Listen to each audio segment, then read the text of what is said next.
The Eyrie woke the way a sword woke in a scabbard, slow, cold, and sharp with the promise of drawing blood. In the dawn, the mountains wore their pale crowns, and the castle sat above the world like judgment. Mist churned beneath the sky cells, and the moon door as though the veil itself breathed up into the stone. The wind moved along the walls with a sound like distant surf, and banners snapped hard enough to sting the ears. Lysa Arryn stood wrapped in grief that looked too much like armor. Her black veil softened the angles of her face, but did nothing to dull the fever in her eyes. Her son clung to her as if the stone under their feet might tip and spill them into the clouds. Robin's fingers dug into her sleeve, small and desperate, and he kept looking toward the open air as if he could see his father's ghost drifting there. Maester Coleman approached with careful steps, his chain hidden beneath his robes, his hands bare against the cold. In one of them he carried a letter sealed with green wax stamped by the hand of the king. The seal was intact, but the edges of the parchment were worn, as if it had traveled farther than ravens usually did. "A raven from Gulltown," the maester said, and his voice seemed smaller in the wind. "It came with the sunrise. The bird was near dead." Lysa's gaze fixed on the wax, and something in her tightened. "Why does Gulltown send me letters with my husband's seal?" she demanded. "Jon Arryn is dead." Coleman hesitated, only a breath, but in that breath the world shifted. "The message was kept in the rookery of the Tower of the Hand," he said, choosing his words like stones to cross a torrent. "It was addressed to Lord Yohn Royce of Runestone as well as to your ladyship. It is dated before Lord Jon's passing." "No," Lysa snapped, and the word cut across the dawn. Robin flinched against her. "No letters, no councils, no lords demanding things. My husband is dead. My son is sick. The Vale will be left in peace." Bronze Yohn Royce did not move until she finished. Then he stepped forward, and the bronze runes on his armor caught the light as if they had been written in fire long ago. "My lady," he said, and there was no softness in it, only the courtesy of a man who had buried too many friends to waste breath on pleading. "The hand seal does not come to the Eyrie by chance. Jon Arryn did not send ravens for sport. If he wrote to me, he wrote for the Vale. If he wrote to you, he wrote for our lord." Lysa's eyes flashed. "You are not my lord." Yohn's gaze flicked to Robin, still clutching his mother, his thin chest rising too quickly. "No," he said, and his voice did not change. "He is." Ser Vardis Egan, captain of the guards, stood with his gauntlet hands clasped at his belt, jaw clenched tight enough to crack teeth. Nestor Royce lingered behind him, the High Steward's face set in a look that tried to be neutral and failed. "Give it to me," Lysa ordered the maester. "Now." Coleman's hand tightened. "On the letter." "My lady," he began. "You will obey," she hissed. A gust tugged at her veil and snapped it against her cheek. For an instant she looked less like a widow and more like a trapped animal. Robin whimpered and buried his face in her sleeve. Yohn Royce extended his hand, not toward her but toward Coleman.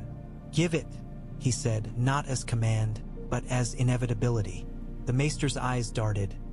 Lysa, Yohn, Vardis, the pale stone around them like the inside of a skull. Then he placed the letter in Yohn's palm. Lysa made a sound of outrage, sharp and breathless. "You dare!" Yohn broke the seal with one firm twist. The wax cracked. The sound carried on the wind like bone. He unfolded the parchment slowly. The handwriting was Jon Arryn's. Neat, controlled. The hand of a man who believed that if words were arranged carefully enough, they could keep the world from breaking. For a moment, the Vale held its breath. Yohn's eyes moved over the lines. The muscles in his jaw tightened, and when he lifted his gaze, it was not to Lysa but to the gray horizon beyond the walls, as if he could see far enough to find the thing Jon Arryn had feared. He began to read, voice steady against the wind. There was no venom in the letter, no wild accusation. Only the dreadful clarity of a man who had watched the realm rot from the inside. Jon wrote of the king's children. Jon wrote of the seed that did not take.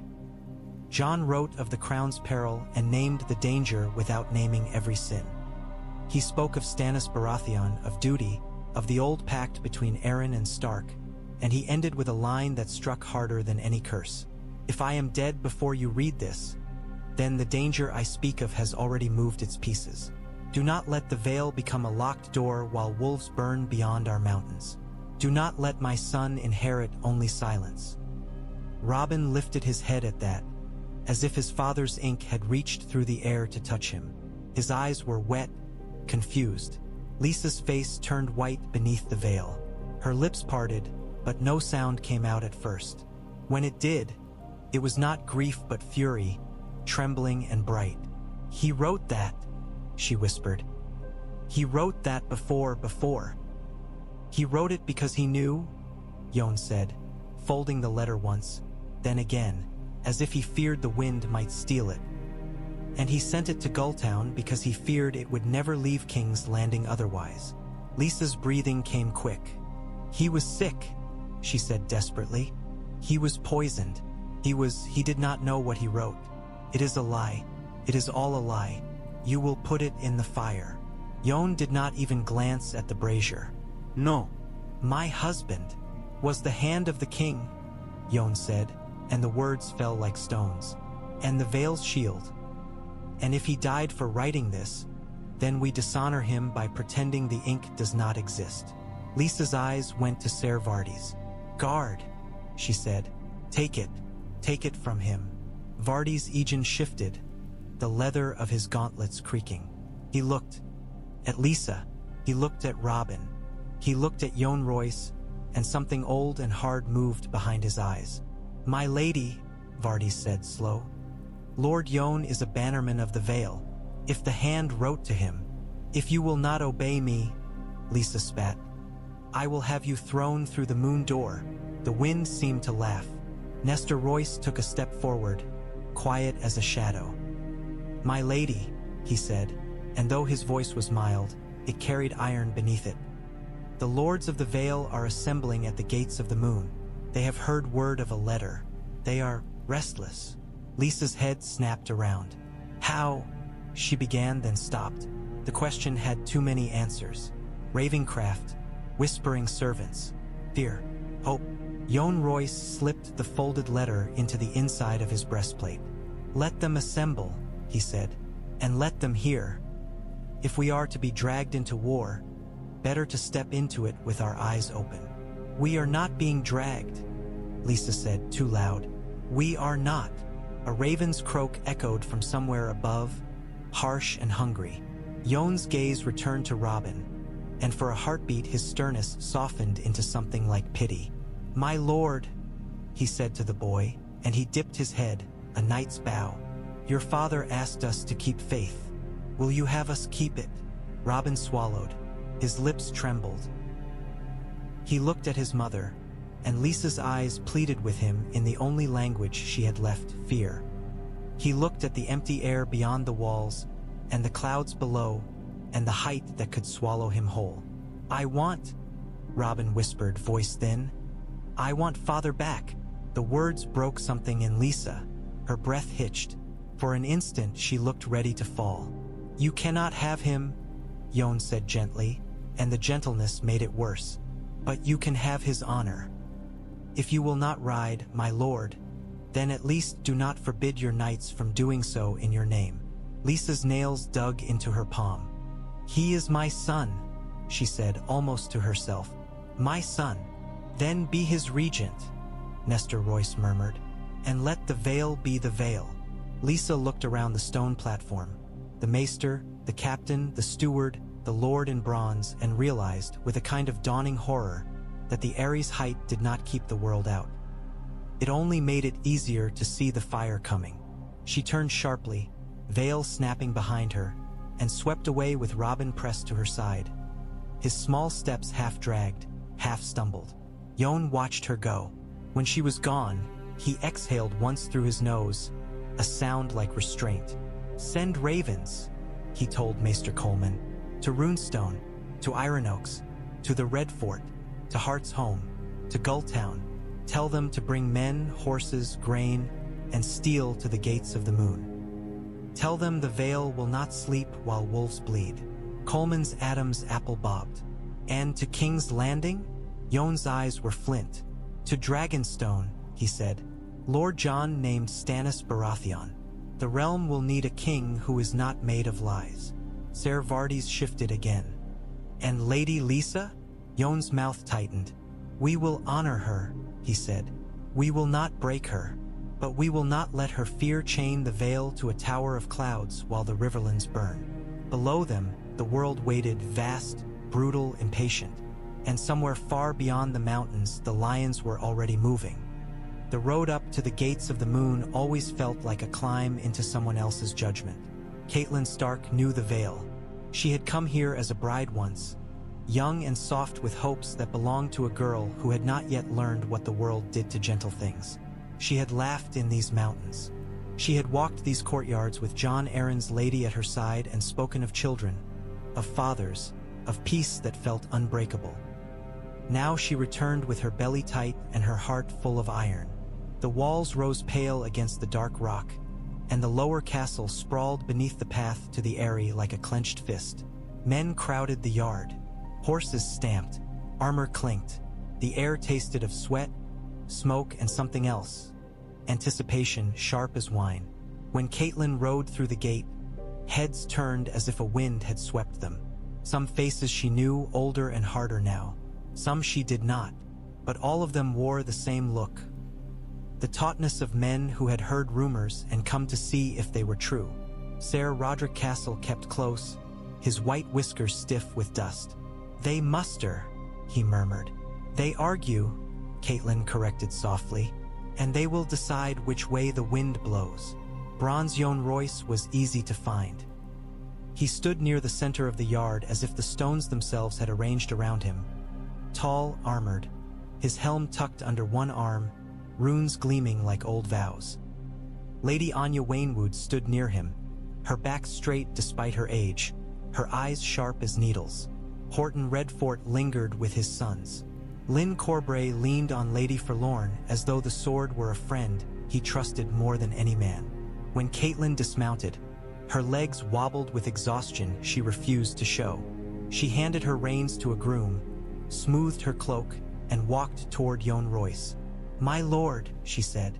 Lady Catelyn, Yohn answered, and in his voice there was respect. More, perhaps, than she had ever heard from him when she was young and Jon Arryn's guest. You have ridden hard. I had reason. She saw the letter before she saw it, felt its weight in the way the men stood, in the way the yard held its breath. The hand seal was a rumor in the air. Jon Arryn's ghost walked here, not as grief, but as instruction. Yohn's gaze sharpened. You bring word from Winterfell. I bring word from King's Landing, Catelyn said, and the words tasted bitter. She looked up, past the yard, to the balcony where a figure stood in black. Lisa. Her sister's face was a pale blur behind the veil, but Catelyn could see the tension in her posture, the way her hands gripped the stone rail as if it might keep the world from touching her. Robin Arryn was pressed against her side, thin as a reed, his eyes fixed on the yard below with a child's baffled dread. Catelyn lifted her chin. Lady Lisa, she called, loud enough to carry. Lisa did not move at first. Then her head turned slightly, and though Catelyn could not see her eyes clearly, she felt them hot, fearful, accusing. I had thought you would never open your gates, Catelyn said, and kept her voice steady. Not even to kin. A murmur ran through the lords like wind through grass. Lisa's voice came down, thin and sharp. You came uninvited. I came because your husband is dead, Catelyn replied, and because my father's old friend asked the Vale not to sleep. Bronze Yohn's jaw tightened. Anya Waynwood's gaze flicked up to Lisa, then back to Catelyn, weighing her. Lisa's fingers clenched. Do not speak of Jon, she hissed. Catelyn's throat tightened. I loved him, she said, and the truth startled her with its rawness. He was good to me. He was good to my husband. He was good to this realm. And he died. Poisoned, someone muttered. Another voice echoed it. Harsher. Murdered. Lisa's breath caught audibly even from above. "Lies," she said. "All of you. You speak lies." Catelyn's eyes burned. "Then let us speak truth," she said, and reached into the saddlebag Ser Roderick carried. He handed her a wrapped bundle, old leather, cracked at the corners. She unwrapped it slowly and held it up. "A book. The lineages and histories of the great houses," Catelyn said, and heard the ripples of recognition. Jon Arryn and Eddard Stark read it together in King's Landing. They read it because the king's children do not look like the king. The yard went still. Even the horses seemed to pause. Lisa made a sound like a strangled laugh. "You come to my home," she said, voice rising. "And you accuse the Queen of whoredom?" Catelyn kept her gaze on the balcony. "I accuse no one," she lied, because truth in this place had to be delivered like medicine. Measured, cold, undeniable. I repeat what Jon Arryn feared enough to write to his bannermen. What he feared enough to name Stannis Baratheon. At Stannis's name, Lyn Corbray's mouth twisted in a half-smile that held no humor. Horton Redfort crossed himself as if warding off a storm. Catelyn turned to the lords around her. "My husband is in King's Landing," she said. "Eddard Stark. He went as the king's hand because Robert Baratheon asked him. He went because Jon Arryn died and the king needed a friend. And now the queen's men watch him like wolves watch a stag with a broken leg." Jon's gaze hardened. "You have seen this." "I have," Catelyn said, "and I have heard worse. I have heard that the Lannisters move coin and swords behind the king's back. I have heard that men are bought and threatened. I have heard that the crown's debts are chains." "You heard?" Lisa snapped. "From whom? Your husband? Varys? Littlefinger? You are so eager to swallow court poison you choke on it." Catelyn felt the mention of Littlefinger like a needle. "Peter Baelish told me a dagger was Tyrion Lannister's," she said, and watched the small change in Lisa's posture. "Tiny, but there." "He told me many things." Yohn Royce's eyes narrowed. Anya Wainwood's lips pressed together. Lisa's voice grew breathless. Peter is a friend. See?" Catelyn turned her head slowly, keeping her face composed while her mind sharpened. "He is your friend," she echoed as if tasting the phrase. "And yet my husband tells me he is a man of coin and lies." Lisa flinched at the word lies, as if it struck her physically. Robin tightened his grip on her sleeve. Catelyn did not press. Not yet. She opened the book and held it out, the pages fluttering in the wind. "Read it," she said to the lords. "Read what Jon Arryn read. Read what he died knowing." Jon lifted a hand, and the murmurs died. "The hand's letter is real," he said. "I read it at the Eyrie this morning.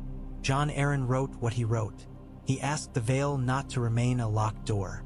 I will not hide behind mountains while the realm burns." A wave of sound rose, approval from some, shock from others. Lyn Corbray's hand tightened around Lady Forlorn's hilt. Horton Redfort nodded once, sharply, as if a decision had been waiting in him for years. Lisa's voice came down like a whip. "No," she said. "No, no, no. You will not drag my son into war. You will not take my knights. You will not." Anya Wainwood looked up, and her voice carried with the calm authority of old blood. "Lady Lisa," she said, "the Vale is not a child's blanket. We cannot hide beneath it forever." Lisa's eyes flashed. "I am regent," she spat. "I command you." Jon's gaze remained steady. "You are regent," he agreed. "And as regent, you must guard your lord's inheritance. If the Lannisters win unopposed, what inheritance will remain? A Vale ringed by enemies. A boy king surrounded by wolves." Robin's face crumpled. "I don't like wolves," he whispered, voice carrying strangely in the stillness. Catelyn's chest tightened. She looked up at her sister. "Lisa," she said quietly, and though her voice did not carry the same way, the name did. It slipped through the air like a memory. "I did not come to steal your son from you. I came because Jon Arryn asked us not to abandon each other. He and my husband were brothers in all but blood. The Vale and the North have stood together before. Lisa's shoulders shook once, as if the words were too heavy. Then she turned her head away, and when she spoke again, her voice was smaller, edged with panic. "You will leave me," she said, "not to the yard but to the sky. All of you, you will leave me alone." "No," Nestor Royce said softly from the shadows near the stairs. "We will leave you guarded." Lisa's head snapped back. "What?" Nestor's gaze did not waver. "We will leave garrisons," he said. "We will leave men at the Bloody Gate. We will leave ships at Gulltown. We will leave guards at the gates of the moon. We will not abandon the Vale, but we will not abandon the realm." Lisa's breath came ragged. She looked down at them, at the lords, the knights, the banners, and in that look was the dawning understanding that her fear had lost its grip. Catelyn watched her sister's face as if watching ice crack. At last, Lisa lifted one trembling hand to her veil. "Fine," she whispered, and the words sounded like surrender to a tide. "Ride," she said, louder now, and her voice broke on it. "Ride if you must, but do not speak my name as if it is yours. Do not bring war to my son." Jon bowed his head, the gesture formal, unbending. "We ride for Lord Robin Arryn," he said, "and for Jon Arryn." Lisa shut her eyes. Robin began to cry without sound, his shoulders shaking. Catelyn felt something in her loosen. Only a fraction, but enough to breathe. The Vale was waking.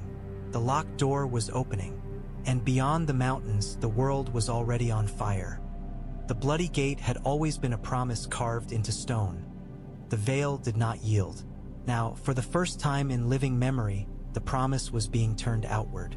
The pass narrowed into a throat of rock, and the gatehouse rose from it like a fortress grown from the mountain's bones. The wind funneled through the stone corridor and carried the smell of horses and iron. Men filled the space between the towers. Squires with bundles of lances, grooms pulling at bridles, knights tightening straps, bannermen shouting over the din. Catelyn stood near the gatehouse wall and watched the Vale become an army. There were more horses than she expected. Sleek destriers and sturdy coursers, mountain-bred and sure-footed. The knights sat tall in their saddles, their helms catching dull light. Some wore polished plate, others mail and boiled leather, but all of them wore the falcon somewhere. A badge, a brooch, a stitched wing. Bronze Yohn Royce moved through them like a captain through a ship's crew, calm and exact. He spoke to men by name, corrected a strap, pointed at a line, gave orders without raising his voice. Nestor Royce oversaw wagons of grain and barrels of salt beef. His face pinched with the strain of turning the Vale's quiet strength into a marching thing. Lady Anya Waynwood sat in a litter near the wall, wrapped in furs, her hands folded. She looked like a queen carved from old wood, still, watchful, unamused by any man's foolishness. When a young knight rode past too close, she clicked her tongue, and he veered away as if avoiding a blade. Lyn Corbray was all restlessness. He paced near the front ranks, Lady Forlorn drawn an inch from its scabbard, the dark steel whispering against leather. His eyes kept drifting toward the western horizon, as if he could already see Lannister banners there, and it offended him that they were not yet within reach. Ser Roderick leaned closer to Catelyn, his voice pitched low. "They're eager," he said. "They're proud," Catelyn replied, and felt the words settle oddly in her mouth. The Vale had always been proud, but pride could be turned like a wheel, could carry men forward or break them on rocks. A horn sounded deep, echoing, and the noise in the pass dipped as men turned. Yohn Royce rode to the front, his helm in his hand, his hair whipping in the wind. He raised his gauntlet fist, and the army stilled. "My lords," he called, and his voice carried, not loud but solid. "My knights, my brothers of the Vale, Jon Arryn is dead." A murmur rippled. Anger, grief, the old disbelief that a man like Jon could be gone. "He served the realm," Yohn continued. "He served the king. He served us. And he wrote a warning before he died. asking the Vale not to become a silent mountain while wolves burned beyond our passes. He drew the folded letter from his breastplate and held it up, not to read again, but to show the proof of ink and seal. The sight of it went through the ranks like a spark. "We ride," Jon said, end the burning in the Riverlands. "We ride to stand beside House Stark, as Jon Arryn stood beside Eddard Stark. We ride to remind the lions that the realm is not theirs to tear." A roar rose raw hungry. Lances thumped against shields. A falcon banner snapped like a whip. Lyn Corbray lifted Lady Forlorn fully now, the blade catching gray light, and he shouted, "For the Vale!" As if the words were a prayer and a threat both, Catelyn felt her throat tighten. For a moment she saw her father's hall, her brother's laughter. The girl she had been before war taught her new shapes of sorrow. She forced it down. There was no room for softness. Jon lowered his hand. "Gulltown ships will bring supplies down the coast," he called. "The bloody gate stays manned. The Eyrie stays guarded. Our young lord remains safe. But our swords will not rust while our kin bleed." He turned his horse toward the gatehouse, and the huge iron-bound doors began to swing outward. The sound of them opening was not gentle. It was a groan of ancient hinges, a grinding of stone, a sound like the Vale exhaling after holding its breath for too long. Beyond, the past descended into the world. Men began to move. Horses stepped forward, hooves striking stone. Wagons creaked. Banners dipped and rose. The army flowed through the opening like a river released. Catelyn mounted, ser rådræk beside her. As they rode through the bloody gate, she looked up once at the towers. Guards watched from above, falcon badges on their chests, spears in their hands. For the first time since she had left Winterfell, Catelyn felt something close to certainty. Not peace, not safety, but momentum. If the Vale rode, the lions would have to run. The Riverlands smelled like ruin. As the Vale host descended out of the mountains and into gentler country, the land softened, green hills, slow rivers, wide fields. But the softness had been trampled. Smoke lay in the air like a curse. Villages that should have been noisy with summer labor were silent except for the crackle of dying fires and the thin cries of women searching for names that would not answer. Catelyn rode with her jaw clenched so tightly it ached. Every mile felt like an accusation. They met the first stream of refugees near a burned mill. Men with soot-blackened faces stumbled along the road, carrying children too weak to cry. A woman walked barefoot with a babe at her breast and a dead-eyed stare that looked beyond everything. A boy dragged a sack of grain that spilled through holes in the cloth, leaving a trail of food for crows. When the Vale Knights reined in, the small folk flinched as if expecting another cruelty. Then they saw the falcon banners and the ruined bronze, and something in them broke. Relief, grief, both. "They came at night," an old man said, voice raw. "Riders, red cloaks, a big one giant as a damn tree. They took the girls. They." His words turned into a sob. Brynden Tully rode out to meet them at a ford, thin and sharp as a blade despite his years, his white hair tied back, his eyes full of cold fury. The Blackfish looked at Catelyn like a man who had been waiting for this and feared it would never come. "You brought the Vale," he said, and it was not a question. "I brought a door opening," Catelyn replied. "Robb will bring the rest." Brendan's mouth tightened. "Then let's use it before it closes again." They did not have to search long for the men who had done the burning. They found them where smoke still rose. Gregor Clegane's raiders, spread like lice across a village that had already been emptied once. They were laughing, dragging barrels, chasing a limping old woman as if she were sport. Lyn Corbray's face went murderous. "There," he snarled, and the words sounded like the beginning of prayer. Yohn Royce raised his hand, and the Vale Knights shifted into formation with disciplined speed. Lances angled, shields lifted, archers moved to the flanks, arrows knocked. The raiders saw them then, saw the banners, the armor, the wall of steel, and their laughter died. Some tried to mount, some tried to run. A horn sounded, one long note that sliced through smoke. "For the Riverlands," someone shouted. The Vale charged. Hoofs thundered. The ground shook. Catelyn felt it in her bones. That deep, terrifying power of men on horseback moving as one. The first impact was brutal. Lances punching into bodies, horses slamming men into mud, steel ringing on steel. Gregor's men were vicious but scattered, drunk on easy cruelty. Against disciplined knights, their ferocity turned to panic. They swung axes wildly, hacked at horses' legs, screamed curses when arrows found throats. Catelyn saw one raider try to drag a girl behind him, her mouth stuffed with cloth. A Vale knight, young, face barely more than a boy's beneath his helm, rode him down and cleaved his head nearly off. Blood sprayed. The girl collapsed, choking, eyes wide. Catelyn's stomach heaved. She forced herself to keep watching. This was the cost. This was what the Lannisters bought with gold. Brynden Tully fought like a man half his age, his sword quick and precise. He took a rider's arm, then his neck, then wheeled his horse to shout orders, his voice carrying above the chaos.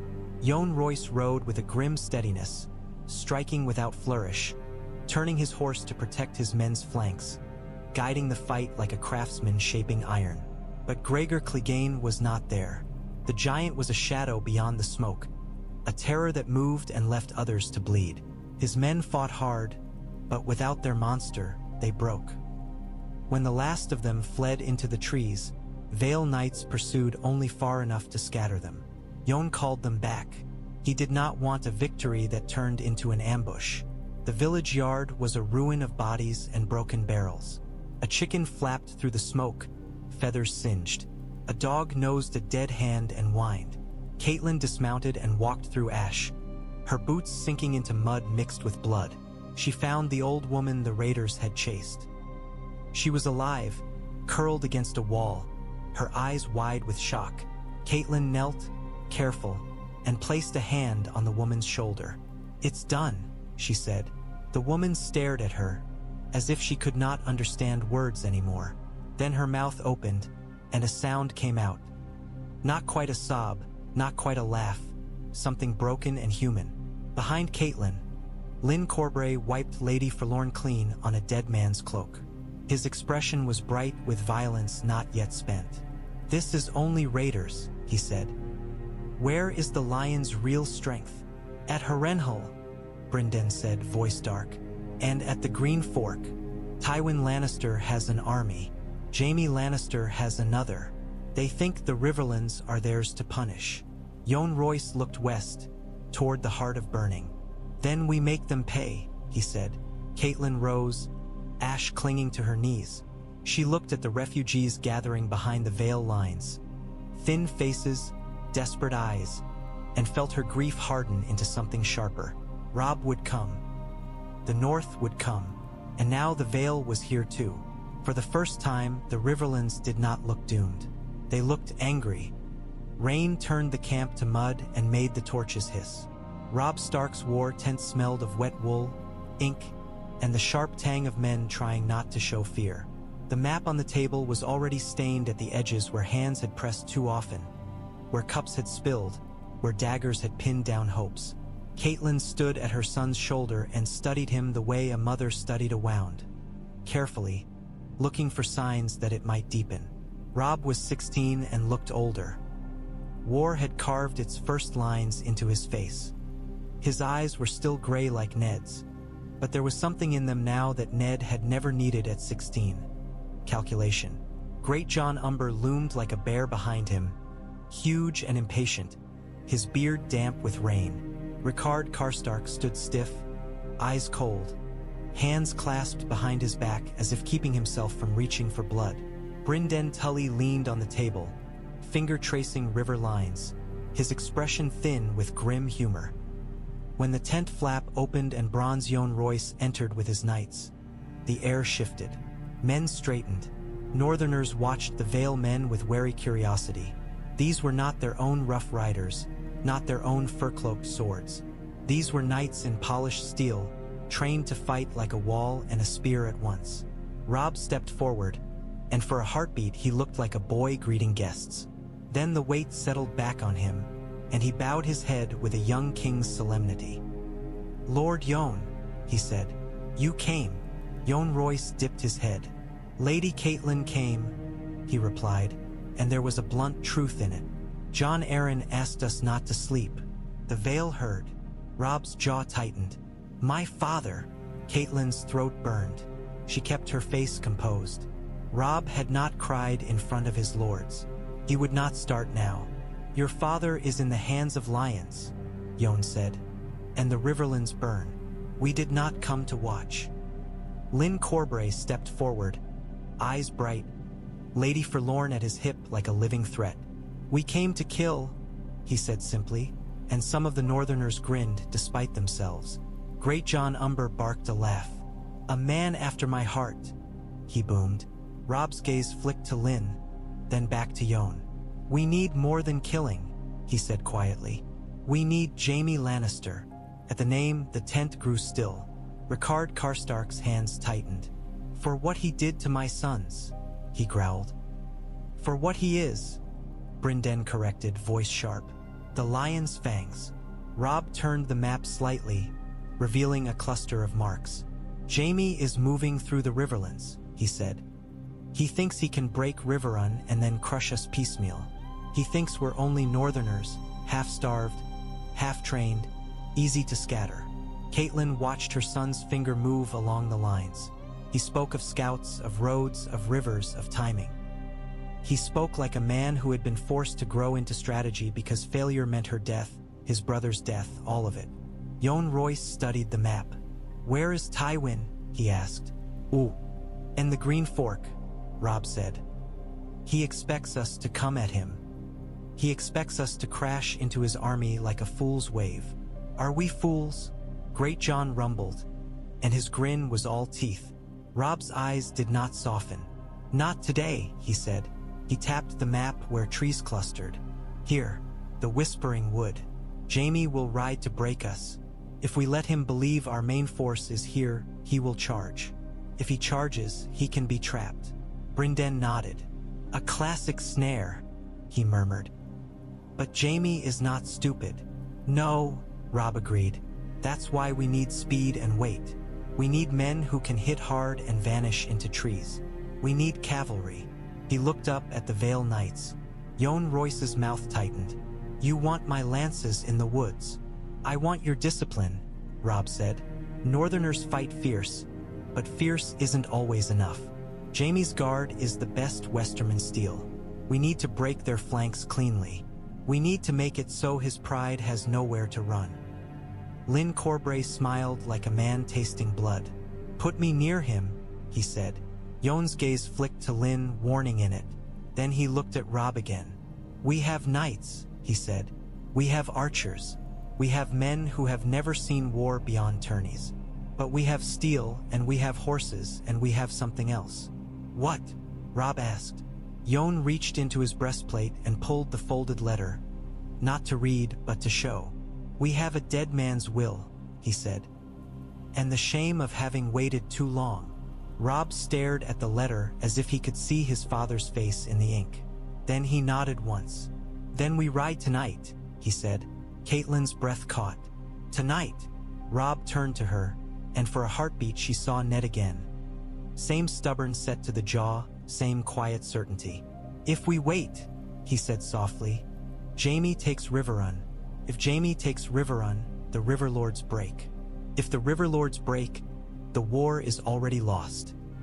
Catelyn wanted to reach for him, to pull him back into childhood, into safety. But there was no safety left to offer him. Only victory or ruin. She placed a hand on his arm, brief and firm. "Then be swift," she whispered. Robb covered her hand with his own, just for a moment. Then he turned back to the lords, and his voice rose. "We ride," he said. Outside, rain hammered the tents like war drums. And somewhere in the darkness beyond the campfires, Jaime Lannister was already moving, certain the world would bend to him. The Whispering Wood lived up to its name. Rain clung to every leaf, and the trees murmured with it, a constant hush that made even breathing feel loud. Mud sucked at boots. Horses snorted softly, steam rising from their nostrils in the cold night air. The world smelled of wet earth and tension. Robb Stark crouched near the base of an oak, his cloak soaked through, his hair plastered to his forehead. Gray wind moved beside him like a shadow given teeth, silent but for the occasional low growl that vibrated through the ground. Catelyn waited farther back, under guard, her hands clasped so tightly her knuckles whitened. She had begged Robb to let her stay behind. He had refused, not cruelly but firmly. She was a Tully, and this was Tully land. The men would see her. They would remember why they fought. Now she watched her son in the dark and felt her heart pounding against her ribs like it wanted out. Vale Knights lay in the wet undergrowth with a patience that surprised her. They were trained for tourneys and open fields, yet here they waited among trees like wolves. Bronze Yohn Royce kept his helm off, rain streaming down his face, his eyes fixed on the road ahead.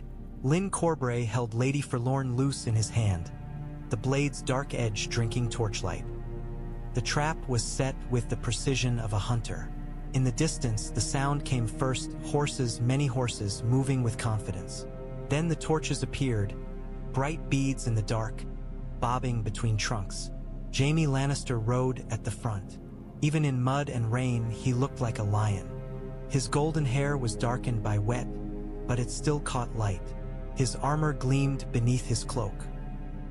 He rode as if the world existed to be conquered, and behind him his men followed with the swagger of those who believed they were invincible.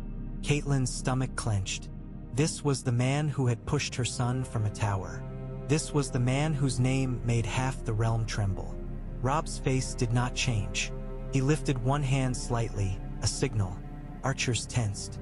Jaime's column entered deeper, torches throwing light onto wet leaves, making the wood look like it bled.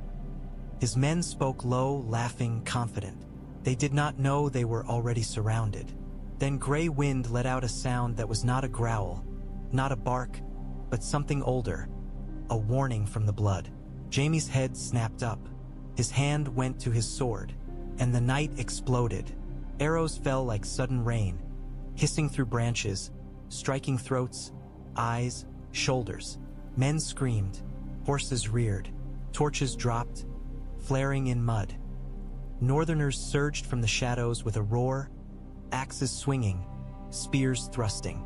Vale Knights hit from the flanks like a steel avalanche, lances driving into the packed column, shattering it. Jaime Lannister drew his sword and cut a man down in one fluid motion, spinning his horse to face the threat with breathtaking speed. He fought like a man born with a blade in his hand. Fast, ruthless, beautiful in the way fire was beautiful.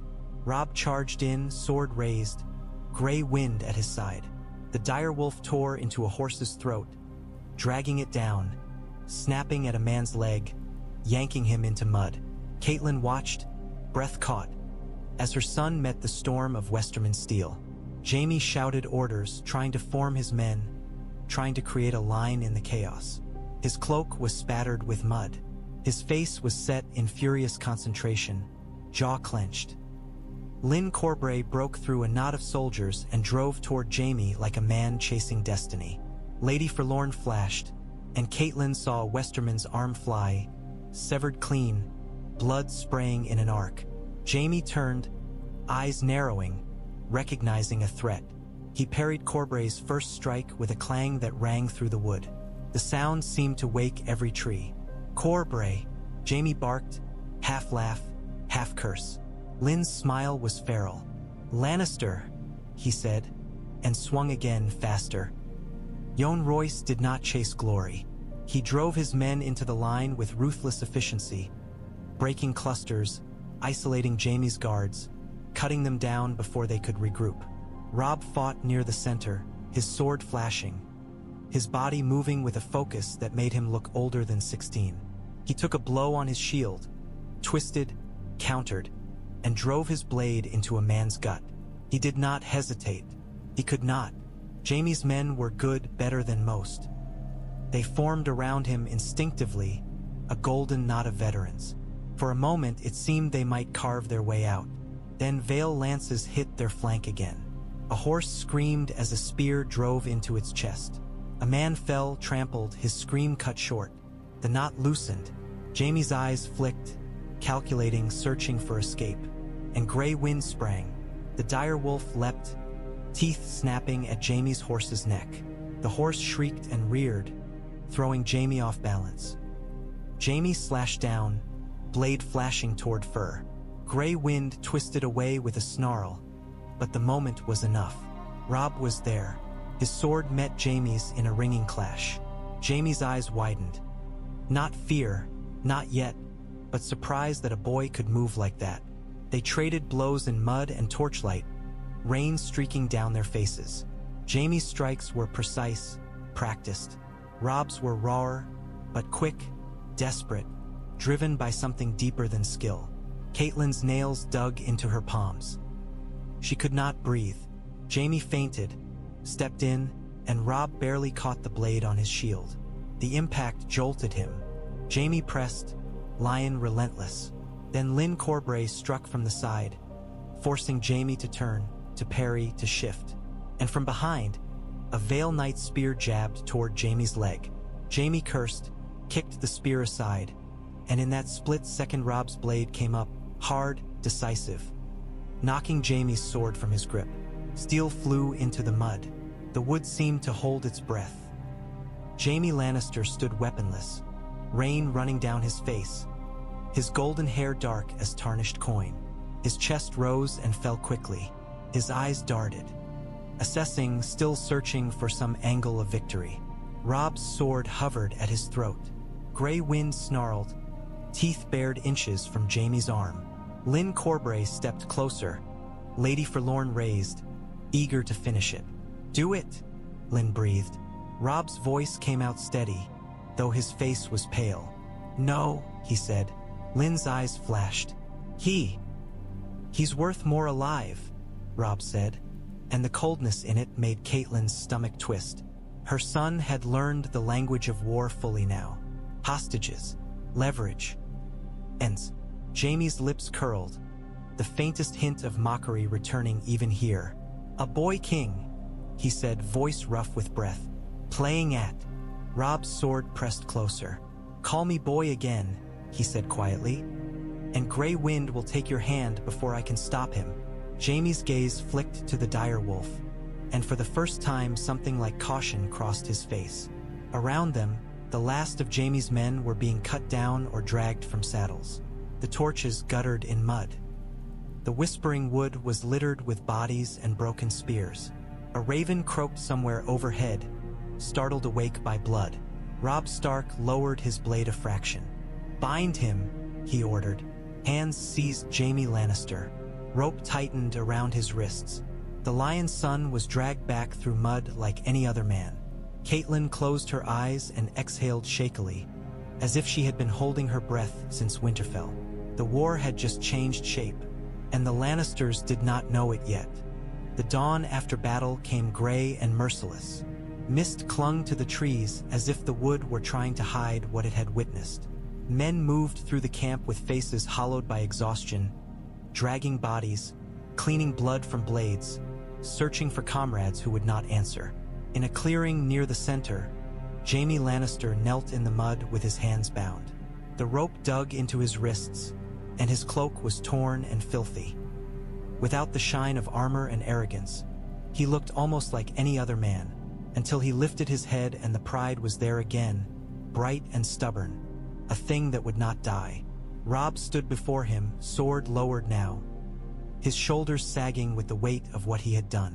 Gray wind paced behind him, restless, nose lifting now and then as if catching scents Catelyn could not. Catelyn watched Jaime like a storm watching a coastline. She thought of Bran, his small body in bed, eyes open but not seeing, his legs useless beneath him.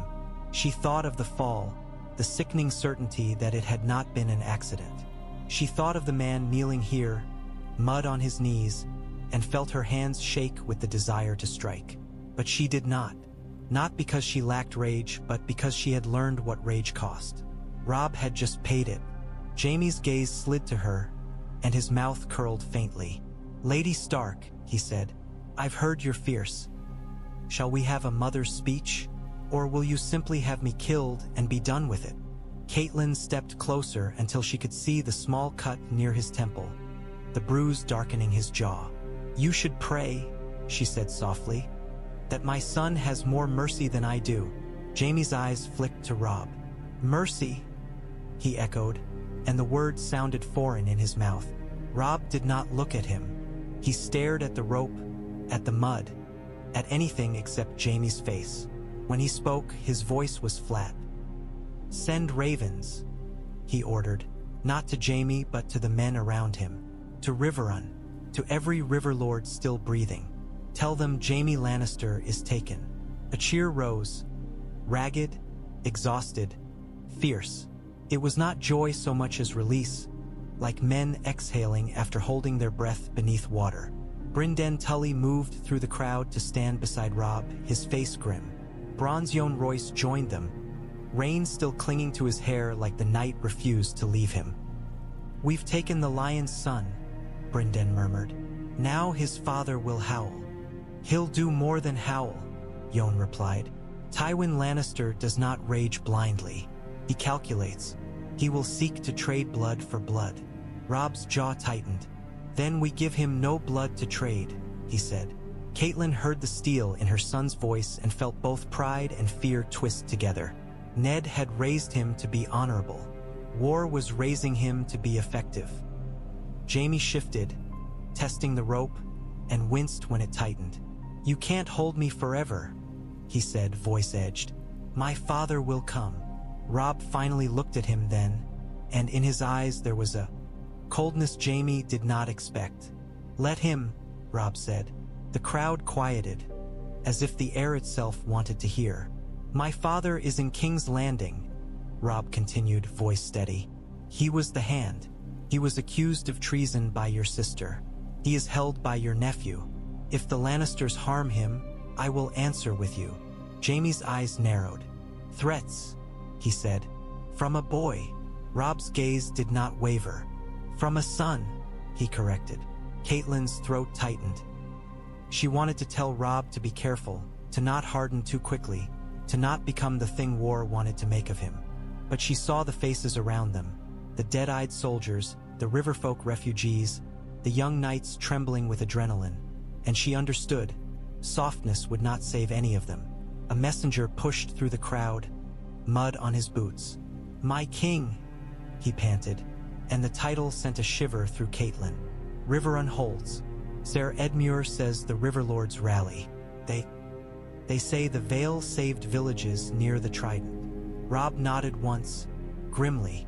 Good. Yohn's gaze flicked to Catelyn. We have opened the door, he said quietly. Now we must push through before it closes. Catelyn looked down at Jaime Lannister, kneeling in mud, and felt the shape of the war shift again. Hostages were chains. Chains could bind a lion as easily as a wolf, but chains could also break.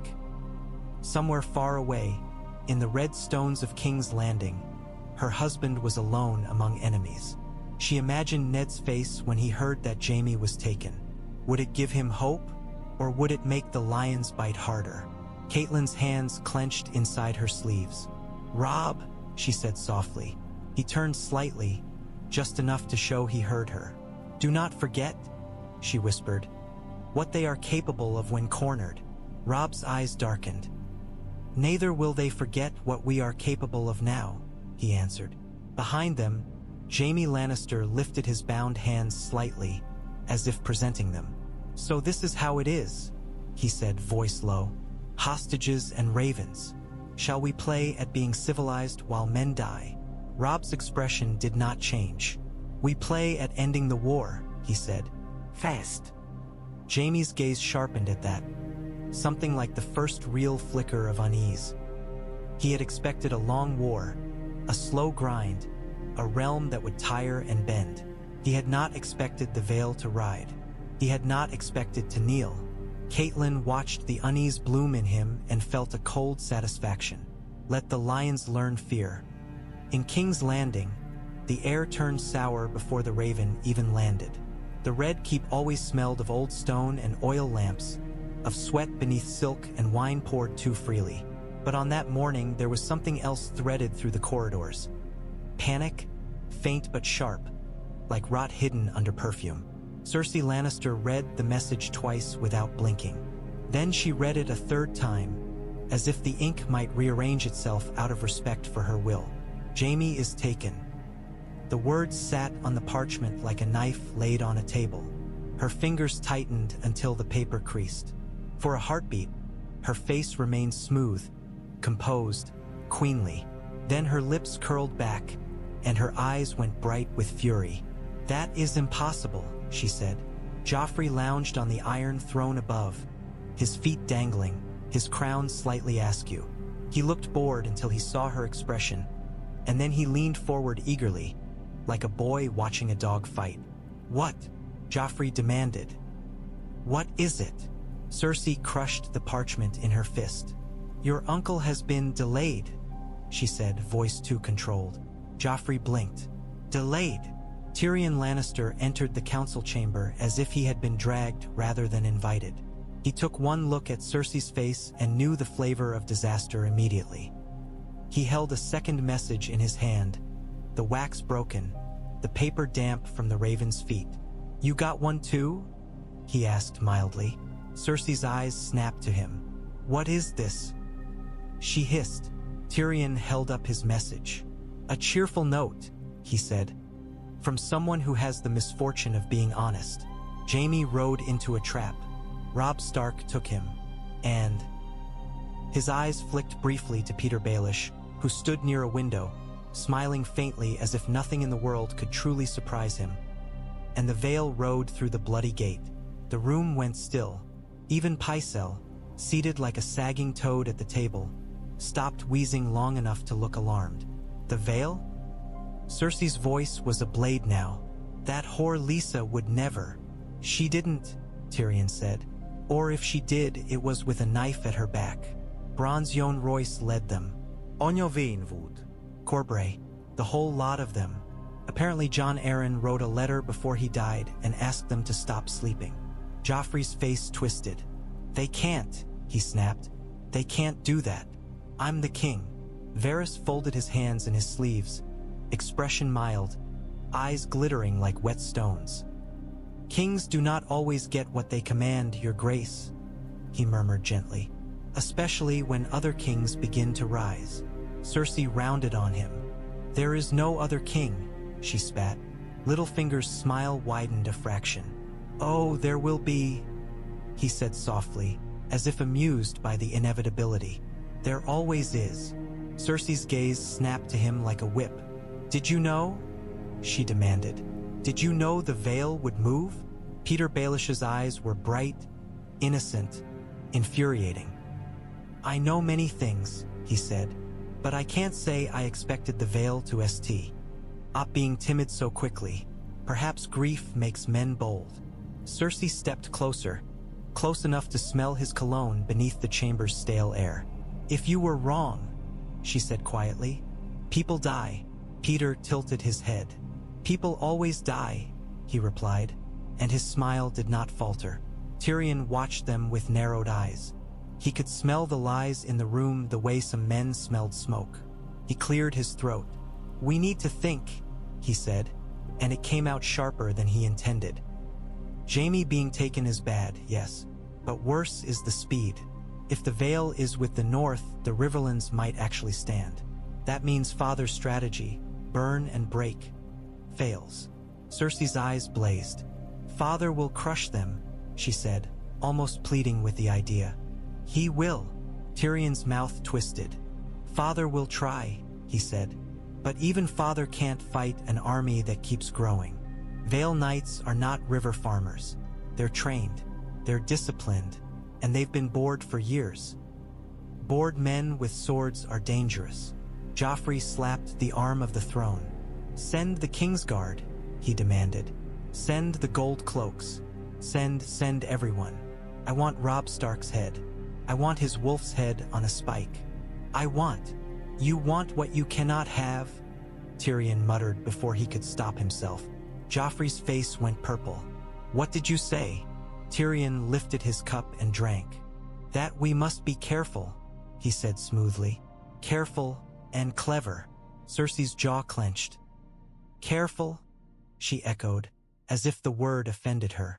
Varys's voice slid in like silk. "There is also Lord Stannis," he said lightly, as if mentioning weather. "If the Vale rides and the north winds swiftly, the realm may begin to look toward Dragonstone." Cersei's eyes narrowed. "Stannis," she said, and the name tasted like ash. Littlefinger's smile sharpened. "If Stannis comes," he said, "we will need friends." Cersei looked at him. "The Tyrells," she said. Peter's eyes glittered. "The Tyrells," he agreed, "but they will not marry into a collapsing house. We must look strong." Tyrion laughed once, short and bitter. "Strong," he repeated, glancing at Joffrey, whose fingers were clenched white on the throne. "Yes, we should try that." Cersei's gaze returned to the crumpled message in her fist. Her knuckles were white. Her breath came tight. For the first time in years, the Red Keep felt less like a fortress and more like a cage. Jaime is taken. Her twin. Her other half. Her sword. A lion without fangs. She forced her face smooth again, because if she let the fear show, the court would smell it and tear her apart. "Send ravens to father," she said. "Tell him everything. Tell him to bring Jaime back." Tyrion watched her, eyes heavy. "And what of Eddard Stark?" he asked. Cersei's mouth tightened. "Eddard Stark is a traitor," she said. "He will confess. He will bend. Or he will die." Outside, thunder rolled over the city like distant drums. And far away in the wet woods of the Riverlands, the Levies sharpened their teeth with new confidence. Dragonstone did not comfort men. It loomed above the black water like a clenched fist, carved into the shape of beasts that looked ready to bite. The halls were cold even in summer. The stones sweated salt. The air tasted of sea and old fire. Stannis Baratheon stood before a brazier and read Jon Arryn's letter with a face that might have been carved from the same stone. The flames licked at the parchment's edge in the light, but Stannis kept it away from heat as if protecting the ink were a sacred duty. His eyes moved line by line, and with every line his jaw tightened. Davos Seaworth waited beside him, hands clasped, feeling the weight of the moment like a storm pressing down. He had seen Stannis angry. He had seen Stannis proud. He had seen Stannis refuse mercy like it was poison. He had rarely seen him shaken. When Stannis finished, he did not speak at first. He simply held the letter in the firelight, as if weighing it, as if deciding whether the truth it carried would cut him as well as the realm. At last he spoke, and his voice was quiet, tight. "He knew," he said. Davos nodded slowly. "Jon Arryn was not a fool," he replied. Stannis's eyes flicked toward the darkness beyond the hall where the sea crashed against rock, relentless. "He died for it," Stannis said. "And Robert—" His mouth twisted at his brother's name, the old bitterness rising like bile. Robert would have laughed. He would have shouted. He would have demanded wine. Davos said nothing. There was no comfort to offer a man like Stannis. Only truth, and Stannis had enough of that already. A soft sound of fabric stirred behind them.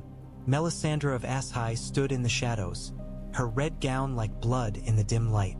Her eyes gleamed, too bright, too knowing. She watched Stannis as if she could see something behind his face that no one else could. "The darkness moves," she murmured, "and the realm trembles." Stannis's gaze snapped to her. "The realm trembles because men are liars," he said, "not because of shadows." Melisandre smiled faintly. "Lies are shadows," she whispered. Stannis turned away, disgust tightening his mouth. He looked at Davos again. "The Vale rides," he said. Davos blinked. "So it seems." Stannis's hand tightened on the letter. "That changes the war," he said. "Robb Stark has taken Jaime Lannister. If the Vale has joined him, Tywin Lannister's grip weakens." Davos hesitated, then spoke carefully. "If the lions bleed," he said, "men will look for another king." Stannis's eyes hardened. "They will look," he agreed, and they will find me." Melisandre stepped closer, her voice soft as smoke. "The Lord of Light has shown you the way," she said. "The false kings will fall. The true king will rise." Stannis' expression did not soften. "Jon Arryn did not write of your God," he said coldly. "He wrote of duty." Melisandre's smile did not falter. "Duty is the path the fire chooses," she said. Stannis ignored her. He turned to Davos and the way. Tea of his gaze settled on the smuggler like a command. "Prepare a ship," he said. "You will sail to Riverrun. You will speak to Robb Stark." Davos's stomach tightened. "Me? You," Stannis said. "A lordling will be cut down or bought. You are neither. Tell him this: I am the rightful king. The Lannisters are traitors. If he wishes the war ended swiftly, he will recognize my claim and bend the knee." Davos swallowed. "And if he refuses?" Stannis' mouth tightened. "Then he is a rebel," he said, "and rebels are hanged." Davos felt the old ache of loyalty and dread. Stannis was stone. Stone did not bend. Stone broke men who tried to move it. "But," Davos said carefully, "Robb Stark is young and proud, and his men call him king already. He may not kneel easily." Stannis' eyes narrowed. "Then he will learn," he said. Melisandre's eyes gleamed. "He will kneel," she whispered, "or he will burn." Stannis' gaze flicked to her, warning hard. "No burning," he snapped. "Not yet." Davos exhaled slowly. The realm was turning. The lions were suddenly vulnerable. The wolves were suddenly sharp. And the man before him, stern, unloved, unyielding, was stepping onto the board at last. Outside, the sea crashed like applause. Stannis folded Jon Arryn's letter carefully, as if folding a blade into cloth. "He asked for a king," he said quietly. "He will have one." Harrenhal made even great men look small. Its towers clawed at the sky like broken fingers. Its halls swallowed sound. The black stone drank torchlight and gave back only a dull, sullen glow. The place had been cursed so long it felt less like a castle and more like a warning. Tywin Lannister sat at the high seat in the great hall as if he had been born to it. His posture was perfect. His hands rested on the arms of the chair with the calm confidence of a man who believed the world was something to be shaped. A maester stood below him, holding Raven's messages like poison. His hands shook despite his effort to hide it. The first message had come from the Green Fork. Reports of skirmishes, movements, nothing unusual. The second had come from the Whispering Wood. Jaime is taken. The third had come from Harrenhal's scouts. The Vale rides with the Stark boy. Tywin read each one with the same composed face. Then he looked up, and the maester flinched as if struck. For a long moment, Tywin said nothing. Silence gathered in the hall, thick as smoke. The mountain stood behind Tywin's chair, enormous, helmeted, his presence a threat made flesh. The torches hissed. Somewhere far off, water dripped steadily, endlessly, like a clock counting toward doom. At last, Tywin spoke, and his voice was quiet. "Leave," he told the maester. The maester bowed too quickly, nearly dropping the scrolls, and hurried away. When the hall doors closed, Tywin remained still. "The Vale," he said at last, as if testing the words. "The Vale." The mountain said nothing. He never did unless ordered. Tywin's eyes narrowed, gaze fixed on nothing. "Jon Arryn is dead," he murmured. "Lysa Arryn is a fearful creature. She should have barred her gates and clung to her son like a drowning woman clings to driftwood." A pause. Then his mouth tightened. "Unless she was forced," he said, and the words sharpened. "Unless someone pried her fingers open." The mountain's breathing rasped inside his helm. Tywin's gaze shifted, and for the first time there was a flicker of something like anger that slipped past his control. "I warned Jaime," he said, voice low.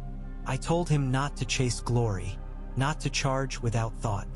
He did not listen." He rose slowly, and the movement made the hall feel smaller, as if the stone itself resented being made to witness him unsettled. "Robb Stark," Tywin said. and there was no contempt in it now, only recognition. A boy with a wolf's hunger and a man's luck. He walked to the table where maps lay pinned with stones. He placed his fingertips on the Riverlands as if pressing down on a wound. "The River Lords will rally," he said. "They will believe they can stand. They will believe the burning is over." His eyes lifted, cold again. "They are wrong." The mountain shifted slightly, like a beast anticipating food. Tywin's gaze slid to him. "Gregor," he said. The mountain inclined his head. "You will ride," Tywin said. "You will burn more. You will break more. But you will not scatter. You will not waste men. You will draw the Stark boy's attention away from me. You will make him chase you." A sound came from inside the helm. Agreement, perhaps, or hunger. Tywin's mouth tightened. "If the Vale thinks itself safe behind honor, we will teach it what honor buys," he said softly. Thunder rumbled outside, distant but growing. A servant appeared at the edge of the hall, hesitant. "My lord," the man stammered. "Another raven." Tywin's gaze did not flicker, but his hand tightened once on the map stone. "Bring it." The servant hurried forward, trembling, and offered the scroll. Tywin broke the seal. His eyes moved across the ink. "Stannis Baratheon has declared himself king." Tywin's face remained composed, but in his eyes something darkened. So he thought, the board fills. Wolves in the woods, falcons in the mountains, a stag on the shore, and in King's Landing, a child with a crown too heavy for his skull. Tywin folded the message carefully, as if neatness could impose order on chaos. He looked at the black stone walls of Harrenhal and felt, for the first time in years, the faint chill of uncertainty. Not fear, Tywin Lannister did not fear, but the awareness that the war he had intended to stretch and grind might end too quickly, and not on his terms. Outside, Westerman soldiers marched through mud beneath a bruised sky, their boots sinking, their banners heavy with rain. The storm gathered, thickening, ready to break. Tywin turned back to the map. "Send word to King's Landing," he said to the empty air, already thinking of ravens and marriages and knives. "Tell my daughter to hold the city at all costs. Tell her to keep the Stark alive." He paused, eyes narrowing, and added softly, as if speaking to the gods who had dared to shift the realm beneath him. "Because if the wolves win fast, the lions will have to learn how to survive without roaring." Riverrun had always been a place of running water and stubborn stone, but now it felt like the hinge of the realm. The hall rang with wet boots and low voices, with the restless scrape of armor as men shifted their weight and looked toward the table as if the inked rivers and roads could tell them how to bleed less. Robb Stark stood at the center of it all, shoulders squared, the boy almost swallowed by the press of older men, yet somehow holding them by the simple gravity of decision.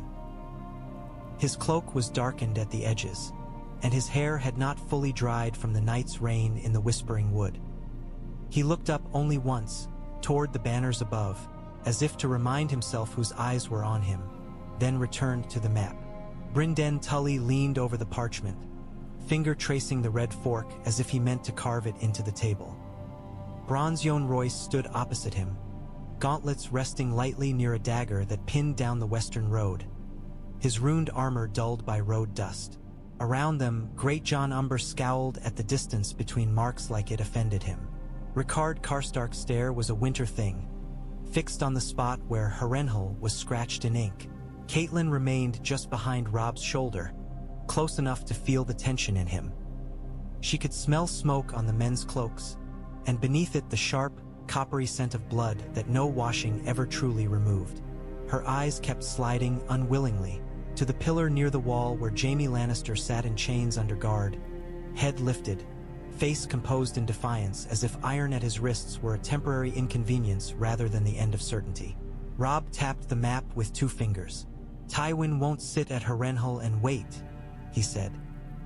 His voice was calm, but Catelyn heard the strain beneath it, sleep borrowed at the cost of tomorrow. "He'll move to get Jaime back, or he'll move to break us before the realm believes we can win. Or both," Brynden murmured. "A lion can bite with 2 jaws. Yohn Royce's gaze remained fixed on the inked roads. He will march, he agreed, but he marches on bread and fodder. He cannot feed an army without roads. Great Jon Umber snorted. So we burn his bread. No, Robb said, and the word fell like a stone into water. The hall quieted at once. He looked at Great Jon without flinching. We don't become them. Catelyn felt a fierce, sudden pride, then the fear that always followed it. Mercy was a torch. It lit the world, but it also showed where you stood. Bryndon's mouth quirked, humor without warmth. We don't have to burn it to steal it, he said. The Riverlands know every cart track and goat path. The Vale's knights can move fast if they have guides. Yohn nodded once. Give me men who know the ground, he said, and I will give you Tywin Lannister starving. A murmur rippled. It was not comfort, but it was something close to hope. Robb turned his head slightly, voice carrying. Ravens, he ordered, to King's Landing, to the Great September if still stands, to the Red Keep. Tell them this: Eddard Stark lives, or Jaime Lannister dies. The hall did not erupt in cheers this time. The words were too sharp for that. They hung in the air like a blade. Jaime's mouth curled faintly. You'll kill me for your father, he said, voice smooth despite the chains. Do you think that would bring Lord Eddard back to you the way he was? Robb's gaze slid toward him, cold as river stones. It wouldn't, he said. But it would end your sister's certainty that she can do anything without paying. Catelyn's throat tightened. She wanted to step forward and say his name, Jaime, like a curse, like a sentence. She imagined Bran's pale face. She imagined Sansa's frightened eyes. She imagined Arya alone in that viper's nest of a city. Instead, she spoke to her son, low, steady. Send another raven, she whispered, to my husband, if he can be reached. Tell him the Vale rides. Tell him you hold Jaime. Robb's jaw tightened as if pain pressed behind his teeth. I will, he murmured. Brynden straightened, eyes narrowing at the map. Edmure holds Riverrun, he said, but the Lannisters still have men in these fields. Gregor Clegane rides like a plague. If Tywin marches, he will try to pull us toward Harrenhal and crush us where the ground is open. Then we don't go where he wants, Robb said. He placed his fingertip on a narrow crossing north of the Red Fork. We make him chase us to water. We make him choose between speed and safety. Yohn Royce's gaze sharpened. A crossing, he said. A choke point. Robb nodded. If he commits to a crossing, we hit him while he's divided.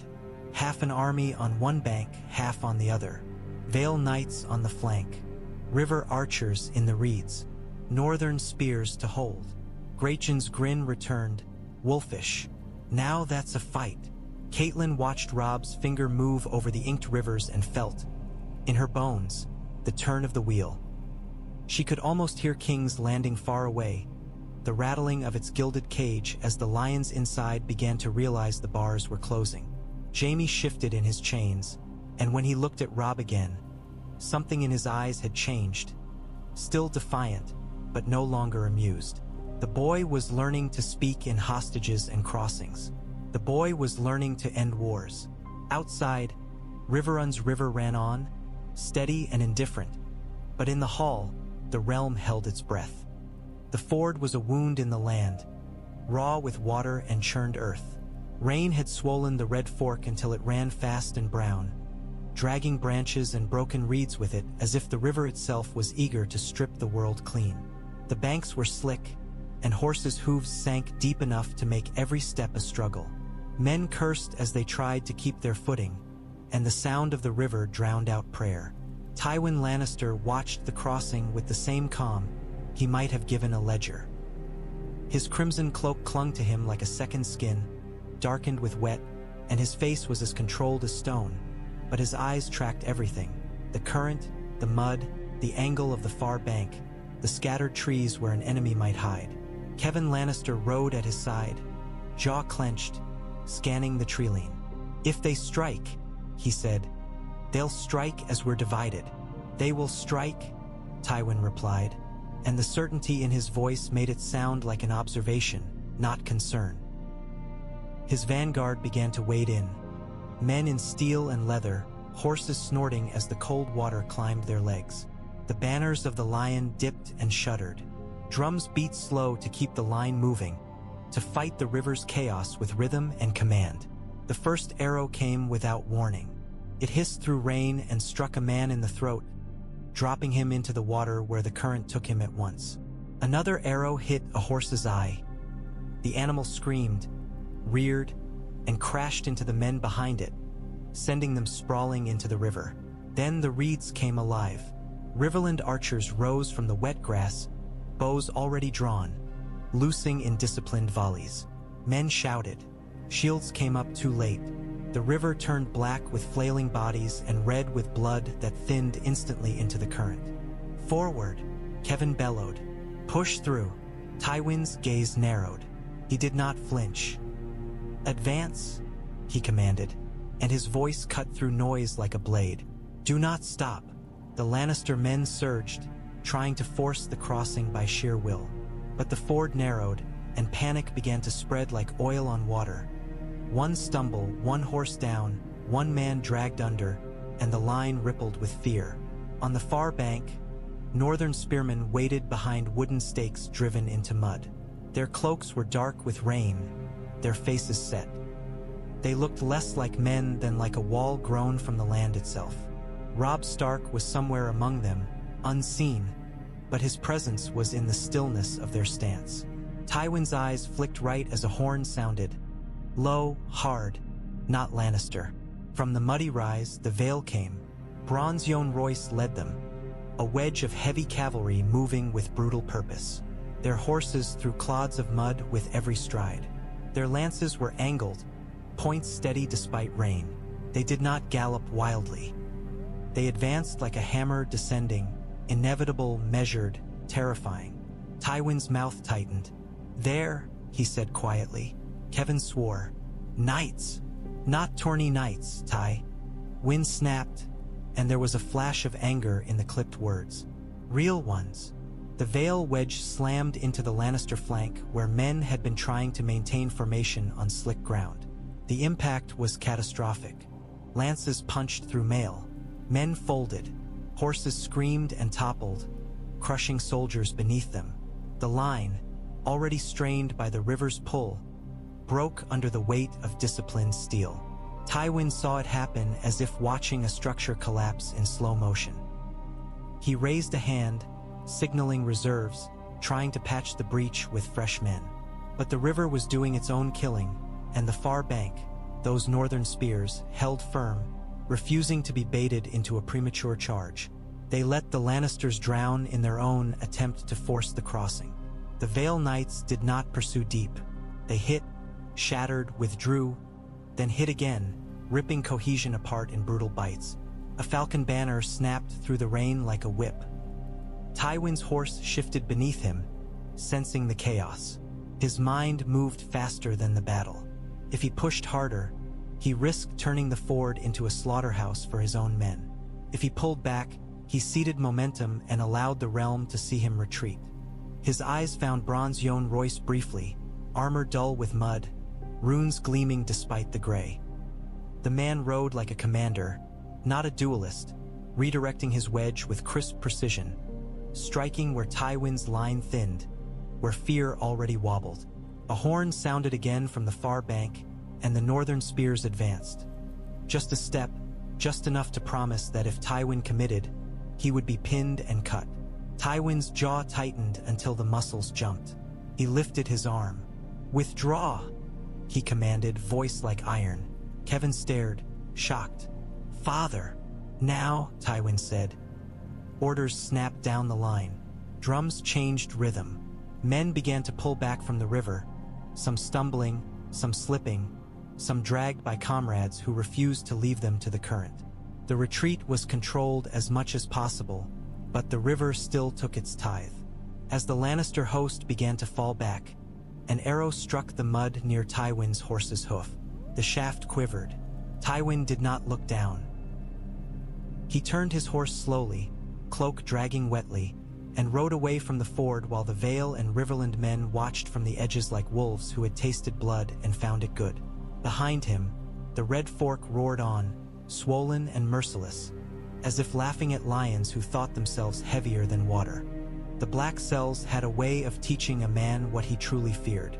Eddard Stark had faced battlefields and rebellions, had watched men die with their eyes open, had ridden into storms with steel in his hands. In the darkness beneath the Red Keep, none of that mattered. Here, there was only damp stone, iron, and the slow drip of water that counted time without mercy. His leg ached constantly, old injury twisted by the fall and by the cold. His hands were raw where chains had rubbed. His beard had grown in uneven patches, and hunger had hollowed his cheeks until his face looked carved. Yet it was not the hunger that made him sick. It was the thought of his daughters above, in the light, surrounded by smiling knives. When the door opened, Ned's head lifted at once. The sound of the lock sliding back was a weapon in itself. Varys slipped inside with the quiet grace of a cat. He carried a lantern, and its light made the cell look smaller. His face was soft, almost kind, and that softness had always unsettled Ned more than cruelty would have. Cruelty was honest. Varys was not. "My lord," Varys said gently, as if greeting him at court rather than in a pit. Ned did not rise. He could not have, even if he'd wished to. "Why are you here?" he rasped. Varys set the lantern down and sat on a low stool that looked absurdly clean in the damp. "Because the realm moves," he said. "And because you have always been a man who thinks he can hold it still with honor." Ned's mouth tightened. "Honor is not what put me here," he said. Varys's eyes glimmered. "No," he agreed. "Honor is what keeps you from crawling out of it." Ned stared at him, and in the silence he heard, faintly, the distant noise of the city above, shouts, carts, the rumble of life that continued despite his suffering. "What news?" Ned asked at last, voice hard. He hated needing anything from this man, hated the dependence. Varys's expression softened further, and Ned did not trust it for a heartbeat. "Your son," Varys said. "Robb Stark. He has taken Jaime Lannister." Ned's breath caught despite himself. For a moment he saw Jaime's face, smiling, arrogant, blade in hand. He saw Bran falling. His hands clenched on instinct, then loosened as pain flared in his wrists. "And the Vale rides," Varys added, watching him closely. "Bronze Yohn Royce has opened the bloody gate. They ride beside the wolves." Ned shut his eyes. The relief was so sharp it almost hurt. Jon Arryn's name rose in him like grief and gratitude tangled together. Jon, dead, still pulling strings from the grave. "Catelyn," Ned whispered, and the words scraped out like prayer. Varys tilted his head. "She did what you could not," he said. "She moved people." Ned's eyes opened again, hard. "Where are my daughters?" he demanded. Varys's gaze did not waver. "Sansa Stark is kept close," he said. "Cersei Lannister knows her value now more than ever. Arya Stark..." He hesitated, and Ned felt dread slam into him. "Arya Stark is more difficult to hold." "Tell me," Ned growled. Varys's voice remained gentle. "She is not in her bed," he said. "But that does not mean she is dead. It means she is Arya Stark." Ned exhaled, shaky. That was not comfort, but it was something. "And you?" Ned asked, bitterness creeping in. "You bring me this news to what end?" Varys sighed lightly, as if burdened by the world's foolishness. "The Lannisters are frightened," he said. "Cersei Lannister cannot afford to kill you now. Jaime Lannister is a chain around her throat. But King Joffrey Baratheon is not known for restraint."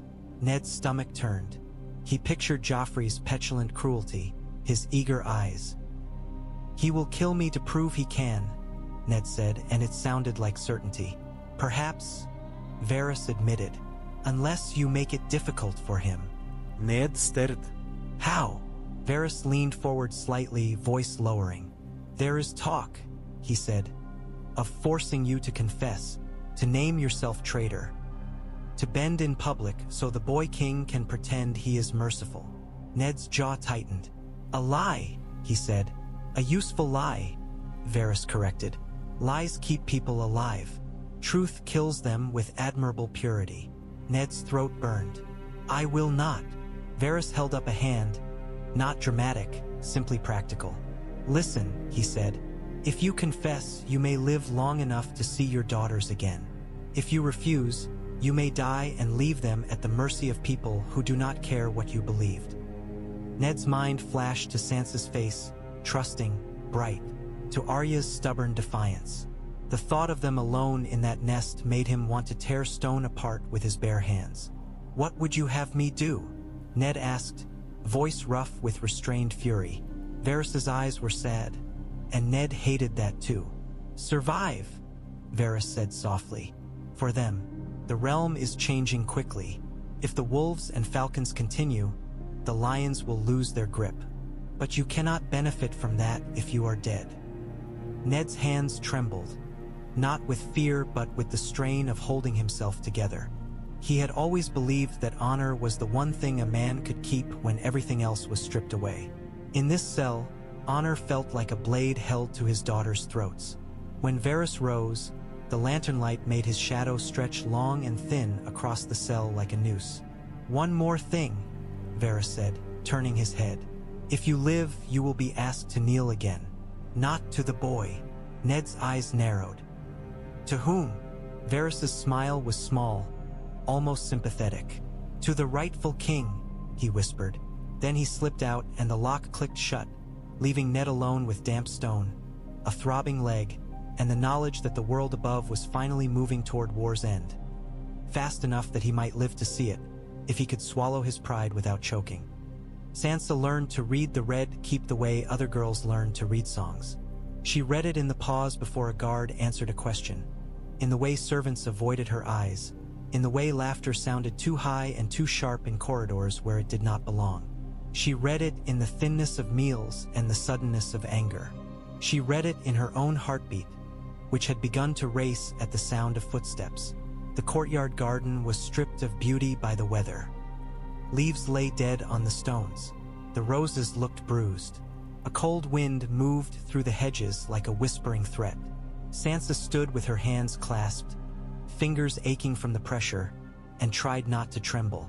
She thought of Winterfell's godswood, of the smell of pine and snow, of her mother's voice telling her to be brave without knowing how. Footsteps approached, light, confident, careless. Joffrey Baratheon entered the courtyard as if he owned the air itself. He wore crimson and gold that looked too bright against the gray day, his crown sitting like a toy on his head, his mouth curled in a smile that was never truly happy. Lady Sansa, he said, drawing out the words as if savoring them. Have you heard the news? Sansa's stomach tightened. She had heard rumors, whispers from frightened maidservants, sudden hushes when she entered a room. Wolves winning, lions bleeding, a raven arriving and Cersei's face going pale. I hear nothing, your grace, she said carefully, voice soft. Joffrey's smile sharpened. Oh, you hear, he said. You must. Everyone hears when the city stinks of panic. He stepped closer, eyes glittering. My uncle has been taken. Sansa's breath caught. Her mind flashed to Jaime Lannister's arrogant grin, the casual cruelty of his eyes. Taken. By Robb. By her brother. The thought made something warm and fierce bloom inside her chest, then vanish as fear snapped it down. Joffrey watched her reaction like a cat watching a mouse flinch. It makes Mother angry, he said, almost delighted. It makes her shout. And when she shouts, she forgets to tell me what to do. Sansa's fingers tightened. I'm sorry, she whispered automatically, the old training of courtesy clinging to her like a shield. Joffrey laughed. Sorry, he echoed. Yes, you should be. His face changed suddenly, petulance sliding into cruelty. Because when the wolves win, they howl, and when they howl, they come here. And when they come here, they will want you back. Sansa forced herself to meet his eyes. My father, she began, then stopped, throat closing. She could not say his name without breaking. Joffrey's grin returned. "Your father is stubborn," he said. "He sits in a cell and thinks honor will save him. But honor doesn't save anyone. It just makes them die slower." A chill ran through her. She felt the urge to run, absurd and hopeless. There was nowhere to run in the Red Keep. From the archway, Sandor Clegane watched in silence. His face was hard, his burned flesh pooly, ing his mouth into a permanent sneer. But his eyes, dark, sharp, tracked Joffrey's every movement like a man watching a boy play with a knife. Cersei stood on the balcony above, hands resting on the stone rail. Her face was composed, queenly, but Sansa saw something frayed beneath it, like thread pulled too tight. She did not look at Sansa much. She watched her son. Joffrey stepped closer still, invading Sansa's space. "Do you know what I want?" he asked, voice low. Sansa swallowed. "No, your grace. I want your brother to come," Joffrey said, eyes bright with spite. "I want him to see what happens to traitors." He leaned in, whispering like a secret. "I want him to see your father beg." Sansa's vision blurred for an instant. She forced herself not to cry. Tears were blood to Joffrey. Tears fed him.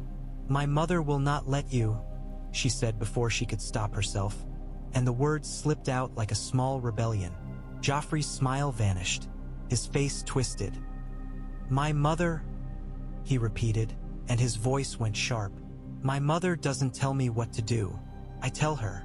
Cersei's voice rang down, sudden and cold. "Joffrey." The name cracked like a whip. Joffrey flinched. Only barely, but Sansa saw it. Cersei descended the stairs with controlled speed, skirts sweeping, eyes hard. She reached her son and placed a hand on his arm. Gently, but with pressure that was not gentle at all. "You will not speak of your father's prisoners that way," Cersei said softly, and there was a warning under every syllable. "Not now." Joffrey's lips parted in outrage. "He's my prisoner. He is a bargaining piece," Cersei hissed, the composure slipping enough for Sansa to see the raw fear beneath. "And so is she." Sansa's stomach dropped. So that was what she had become. Not a girl, not a lady, a piece. Sandor Clegane shifted slightly, as if the word bargaining piece disgusted him. His eyes flicked to Sansa, then away. Joffrey tore his arm free, face red with fury, but he did not strike Sansa, not with Cersei's hand on him. He stared at her as if promising violence later. "This isn't over," he said to Sansa, voice trembling with thwarted rage. "When I'm done, you'll..." Cersei cut him off, voice low and deadly. "You will go inside," she commanded. "Now." Joffrey glared, then spun and stalked away, the Kingsguard following. Cersei watched him go, then turned her gaze to Sansa. For a moment, Sansa thought she saw pity. Then it vanished. "You will stay alive," Cersei said quietly. "Do you understand me?" Sansa nodded, throat tight. "Good," Cersei murmured, and the word held no kindness, only necessity. "Because your brother has my brother, and until I have him back, you are the only leash I can hold." When Cersei left, the courtyard felt colder. Sandor remained by the archway, watching Sansa with an expression that might have been contempt, or might have been something else entirely. "Don't cry," he said roughly. "They like it." Sansa swallowed hard and forced, her eyes dry. "I won't," she whispered. The wind skittered dead leaves across the stones like small fleeing things, and above them the Red Keep loomed, beautiful and cruel, waiting to see which beast would claim it. Davos Seaworth had never liked castles. They were too heavy, too sure of themselves, too full of men who spoke as if words were weapons. He preferred ships, wood and rope and honest danger that came with wind and wave, not silk and smiles. Riverrun solar was warm enough to make him uneasy. A small fire burned low, hissing now and then as damp air slipped in through shutter cracks. Rain tapped steadily against wood, a constant reminder that the world outside did not care about titles. Robb Stark sat across from him, young face set, eyes sharp. Catelyn Stark stood beside her son, hands folded, gaze fixed on Davos as if trying to see whether he was a dagger or a lifeline. Bronze Yohn Royce waited near the hearth, unmoving. Brynden Tully leaned against the wall, arms crossed, expression wary. Davos held out the letter with the stag seal. "From Stannis Baratheon," he said plainly. "He declares himself king. He asks for your fealty." Robb did not reach for it at once. "He asks," Robb said, voice quiet. "He demands," Davos corrected, and he did not soften it. Stannis did not soften anything. Catelyn's eyes narrowed. "And what does he offer?" she asked. Davos hesitated. He could feel the weight of all the things Stannis believed were obvious. "He offers justice," Davos said at last. "He offers the end of Lannister rule. He offers to punish treason." Brynden's mouth twisted. "Justice," he echoed. "A fine word, usually spoken right before someone dies." Yohn Royce's gaze flicked to Davos. "Jon Arryn named Stannis," he said, not as accusation but as fact. "In his letter, we did not open the bloody gate for a lie." Robb's eyes held Yohn's, and for a heartbeat Davos saw the struggle in the boy. Bride. Duty. The fierce, wild need to protect what was his. He could almost hear northern lords outside calling Robb king, could almost see the weight of those chants pressing down on young shoulders. Robb took the letter at last and broke the seal. His eyes moved over the ink in quick, controlled lines. Davos watched him read words that were likely sharper than any blade. Rightful king, rebels, traitors, obedience. When Robb finished, he folded the parchment slowly. "He wants me to kneel," he said. "Yes," Davos replied. Robb's jaw tightened. "My father is imprisoned," he said. "My sisters are hostages. The Lannisters burned the Riverlands and tried to murder my brother. And Stannis Baratheon wants me to kneel." Davos met his gaze. "He wants the realm to kneel," he said. "Including you." Catelyn stepped forward, voice low.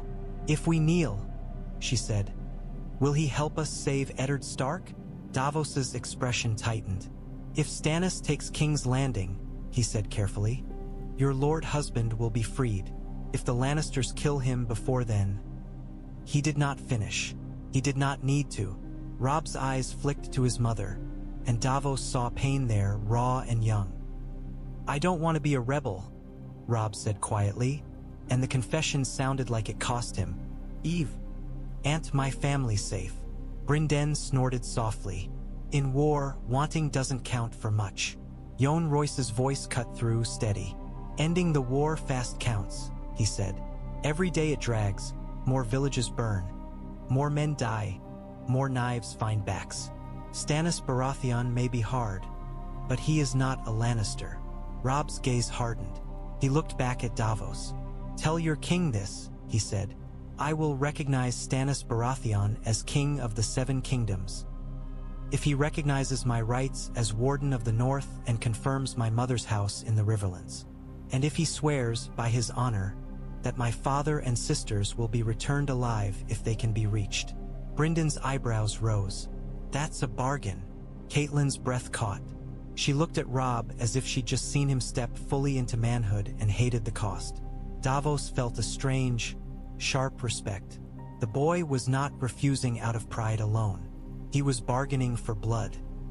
"I will tell him," Davos said. Robb leaned forward slightly, eyes like cold stone. "And tell him this too," he said.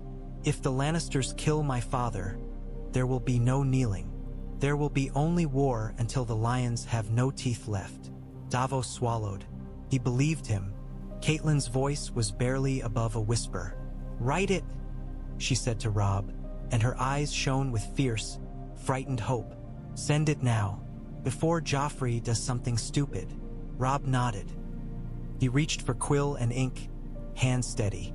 As the scratch of pen filled the room, Davos listened to the rain and thought of Dragonstone's cold stone halls, of Stannis Baratheon reading Jon Arryn's letter by firelight and deciding the realm's fate like a verdict. He had come expecting a proud boy king. He found a young wolf learning to speak the language of endings.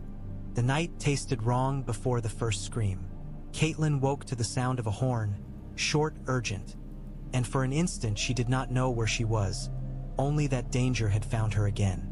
Then the canvas of the tent shuddered as someone ran past, and she heard the clash of steel outside like teeth snapping shut.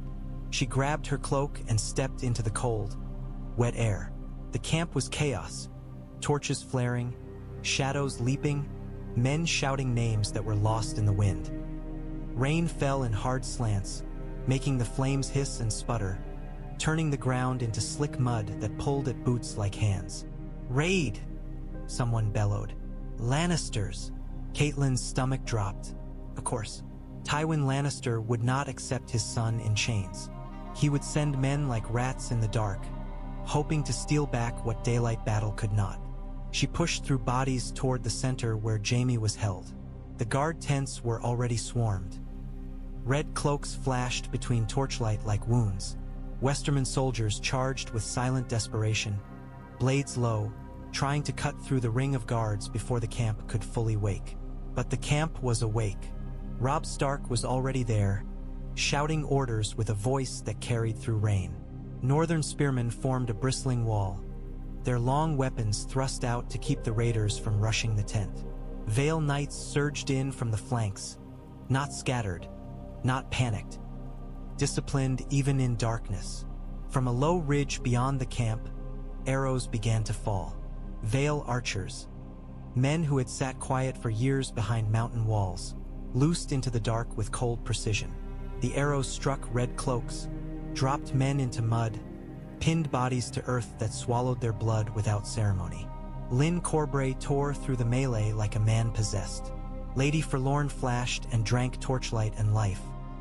Catelyn saw him cut down a raider who had nearly reached the prisoner tent, saw the blade's dark edge sink into flesh and come free cleanly, leaving the man to crumple without sound. Gray Wind's snarl rose from the shadows, and then the dire wolf was among them. Fur slick with rain, eyes bright as knives. He slammed into a man's thigh, dragged him down, and the scream that followed sounded less like a man and more like something being broken. Catelyn's heart hammered as she scanned the chaos for the one thing that mattered: Jaime Lannister. The prisoner tent flaps snapped back, and for a heartbeat she saw inside. Iron bars, a dim lantern, Jaime's pale face turning toward the noise with alert fury. 2 guards were already inside with drawn swords. A Westerman raider reached the flap first, breath heaving, blade raised to cut his way in, and a spear took him through the chest from behind. He jerked, gasped, then slid down the shaft into mud. Robb's voice cut through, sharp. "Hold the line!"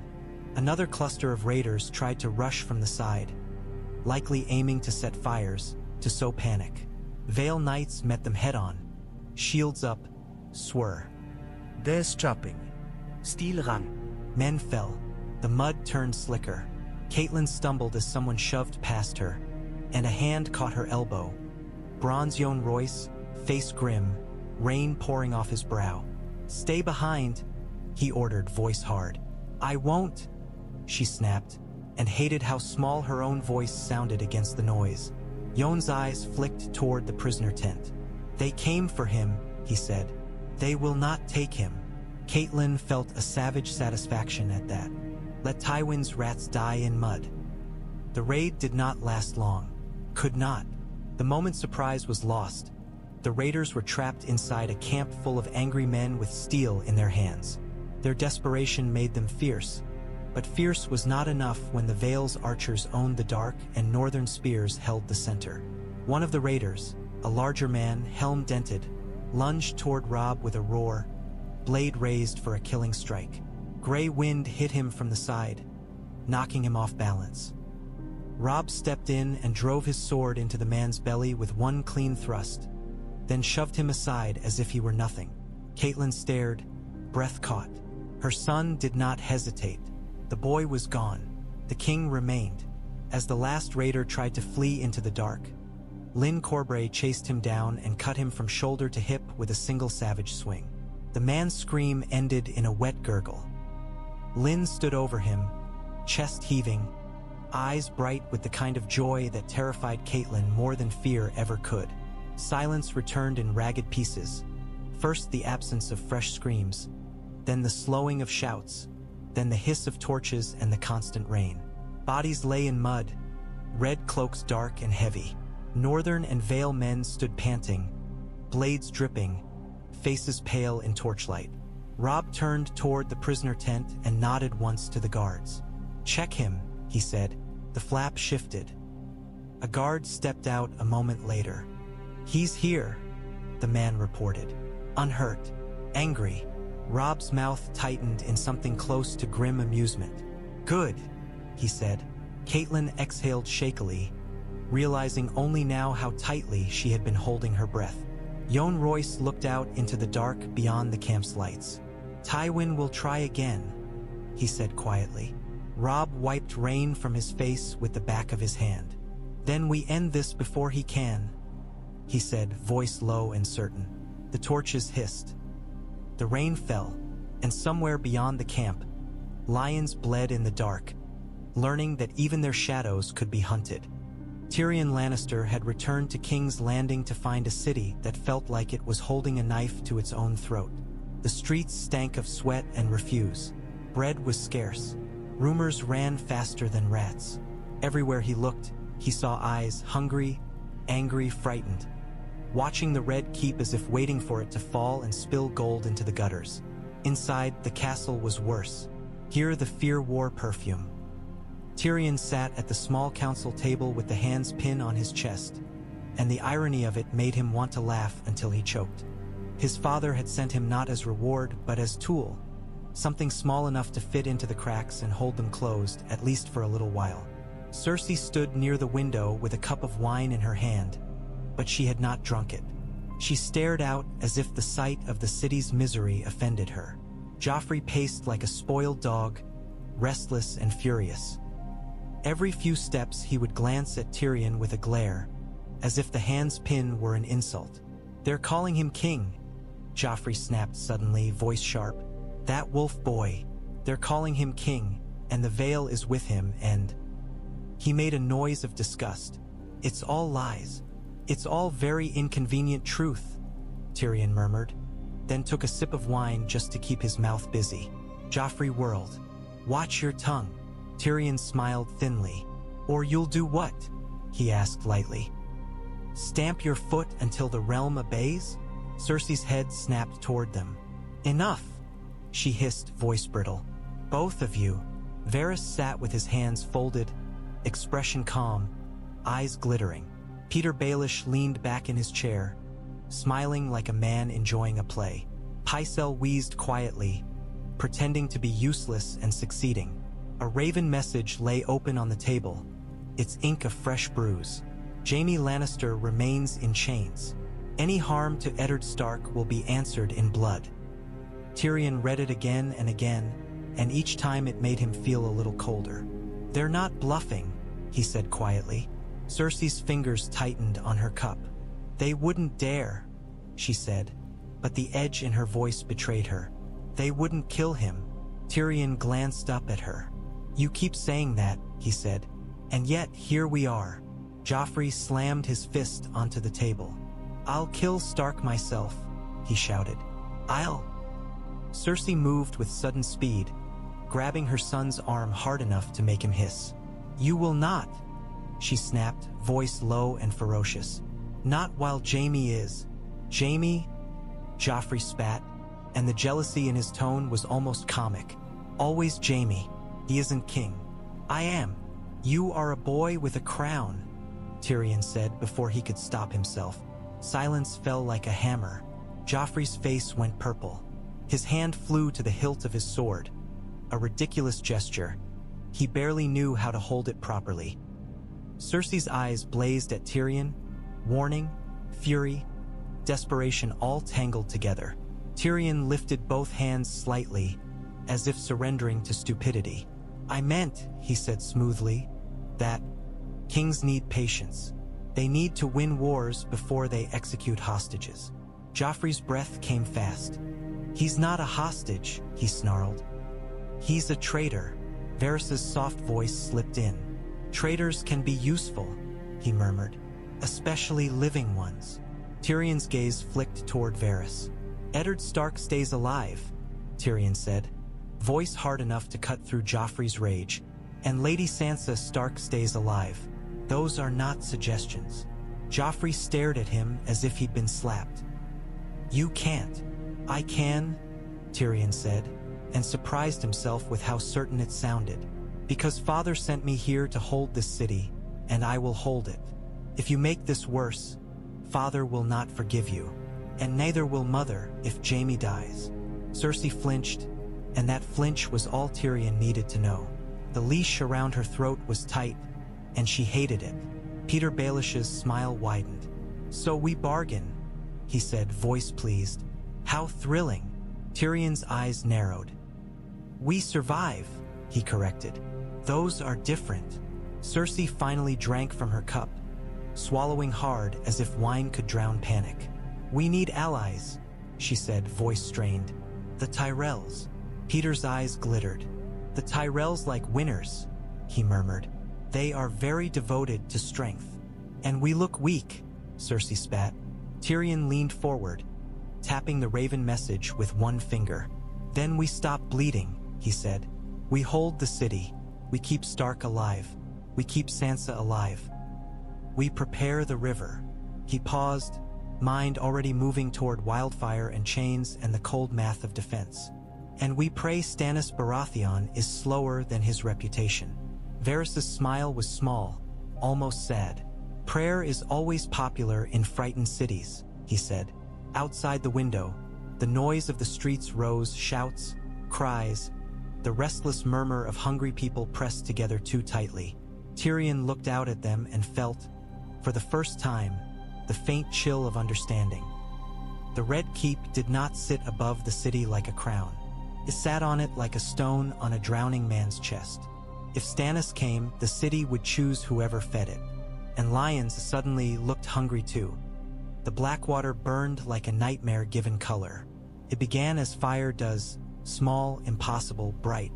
A line of flame ran across the surface of the river, and for an instant the men on Stannis Baratheon's ships thought it was a trick of light, a reflection of torches on waves.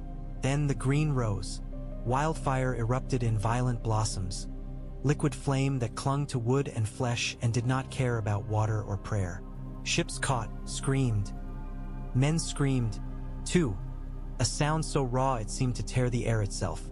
The river turned into a writhing path of green death, lighting faces in sickly hues, making everyone look like ghosts. On the wall, Tyrion watched the blaze with his stomach clenched. He had ordered the chain raised. He had ordered the wildfire deployed. He had told himself it was necessary, that the city would fall without it. Now he watched men burn alive and wondered, for the 1000th time, how much necessity could excuse. "Hold!" he shouted at the gold cloaks behind him. "Hold the line!" They were shaking. Some were crying. Some looked ready to jump from the wall just to escape the screams.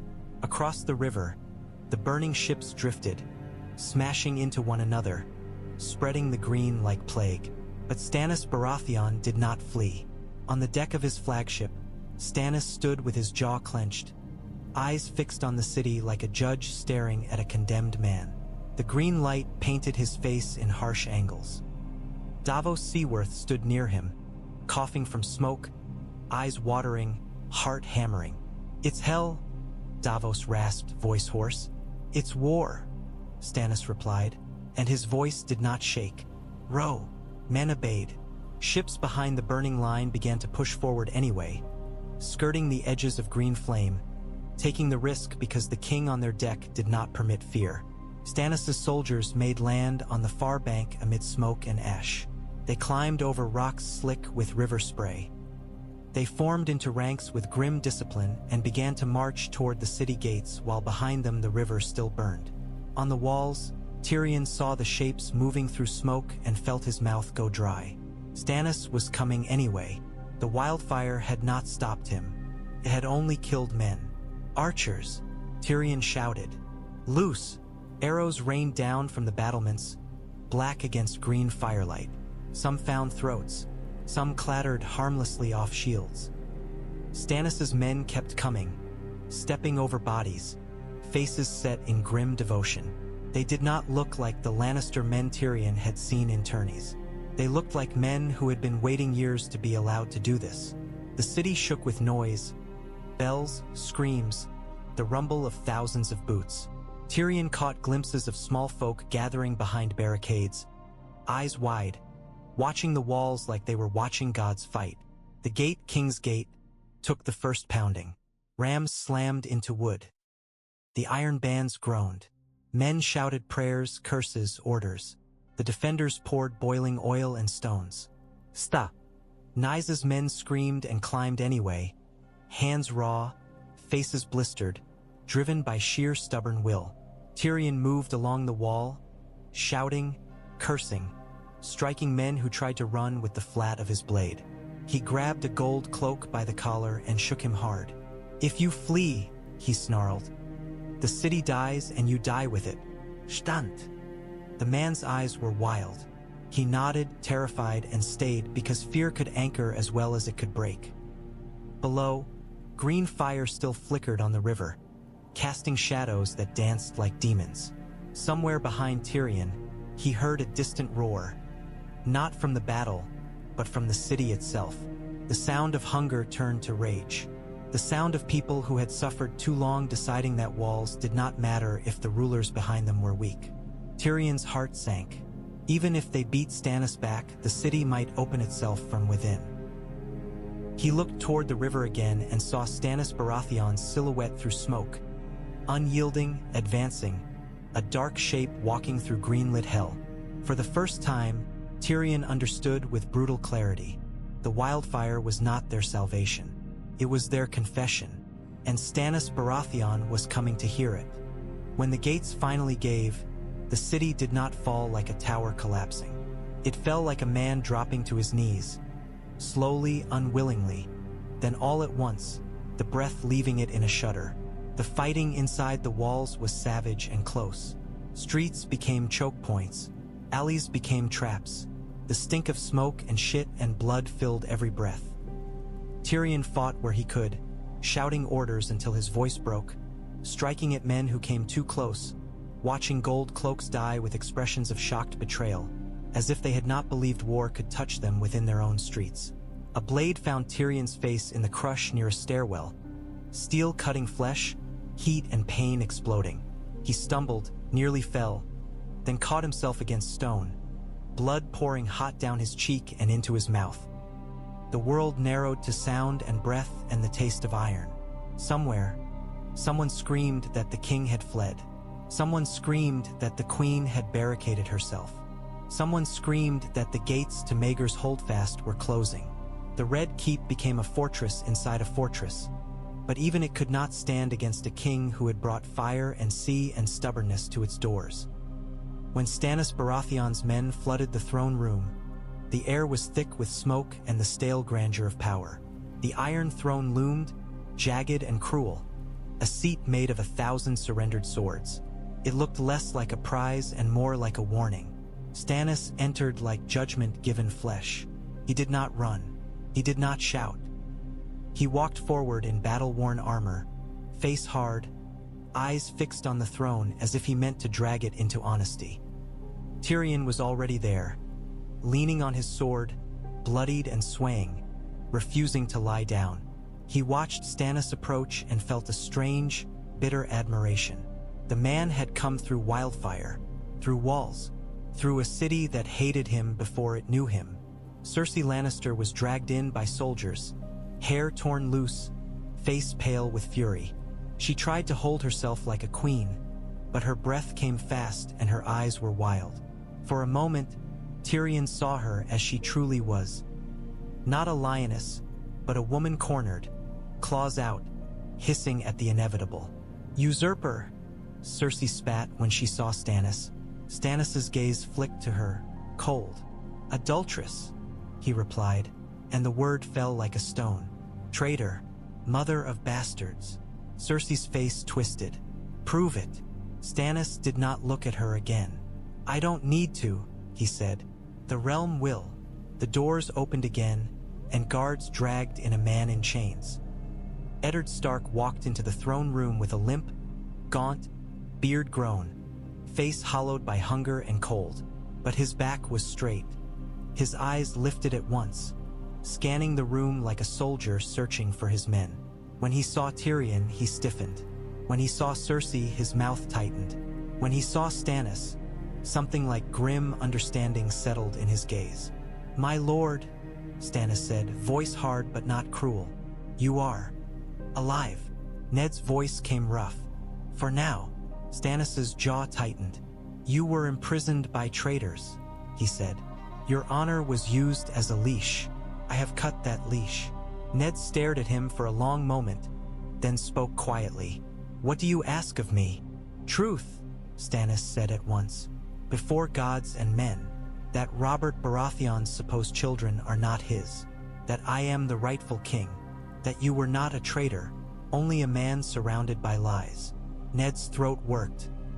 Tyrion watched him, blood dripping from his face, and felt the room hold its breath around the Stark's answer. Ned Stark looked at the Iron Throne, at the jagged seat that had devoured so many men's honor, and then he lowered his head. "I will speak the truth," Ned said. The words did not bring relief. They brought weight, the weight of a realm tipping. More footsteps echoed. The great doors opened once more, and this time the air shifted as water and road dust entered with men who had ridden hard.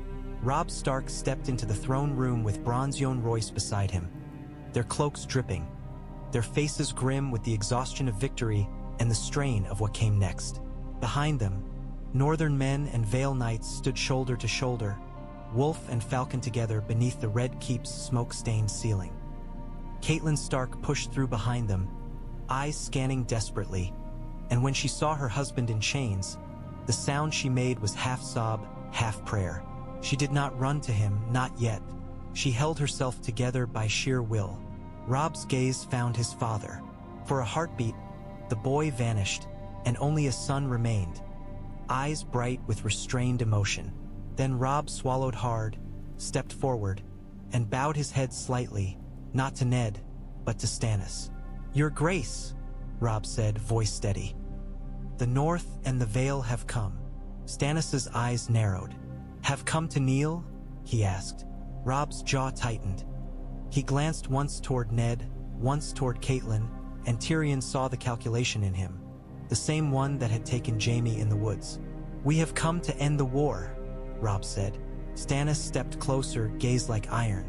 "Then kneel," he said. For a heartbeat, the throne room was nothing but smoke and breath and the soft clink of armor. Robb Stark lowered himself to one knee. It was not surrender. It was strategy. It was a son buying time and life with pride. Bronze Yohn Royce followed, kneeling with a soldier's grim certainty. Jon Arryn's dead will fulfilled in the act. Catelyn's hands trembled, but her eyes stayed on Ned. When their gazes met, his face softened for the first time in months, and she felt the chain around her heart loosen enough to breathe.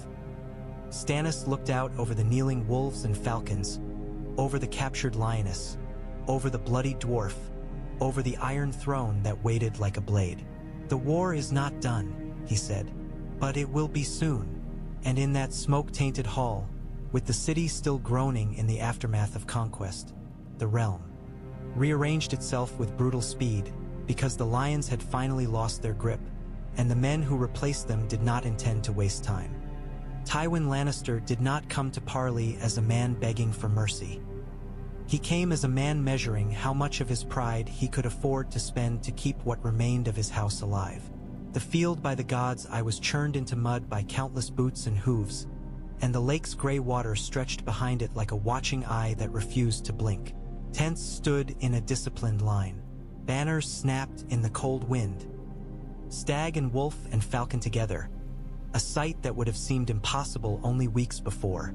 Tywin arrived with a small guard, crimson cloak hanging heavy, his face as composed as ever. Kevan rode beside him, jaw tight, eyes scanning the assembled host as if looking for an opening that did not exist. Across the field, Stannis Baratheon waited in dark armor, posture rigid, expression carved. Davos stood a step behind him, hands clasped, face drawn. Robb Stark waited near Catelyn, his cloak still bearing the stains of travel and battle. Bronze Yohn Royce stood with them, as unyielding as stone. Between two northern guards, Jaime Lannister was brought forth in chains. His face was harder now than it had been in the Whispering Wood, the arrogance scoured into something colder. He held his head up as he walked, refusing to be dragged. His eyes found Tywin at once, and for a heartbeat father and son looked at one another across the mud. Two lions measuring the cost of survival. Tywin's gaze did not flicker. He gave no sign of relief, no sign of fear, only calculation. Stannis stepped forward first. "Tywin Lannister," he said, voice hard, "you made war on the realm. You burned the Riverlands. You supported a usurper and his bastard issue. You will answer." Tywin's mouth tightened. "I answer to a king," he said, and his eyes went briefly, reluctantly, to Stannis. "If you are that king, then speak your terms." Stannis's eyes narrowed. "You will bend the knee," he said at once. "You will name Joffrey Baratheon false.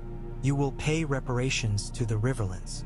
You will withdraw your remaining forces to the Westerlands and keep them there. And you will give hostages, Tommen Baratheon and Myrcella Baratheon, into my custody until the realm is secure." Tywin's jaw tightened.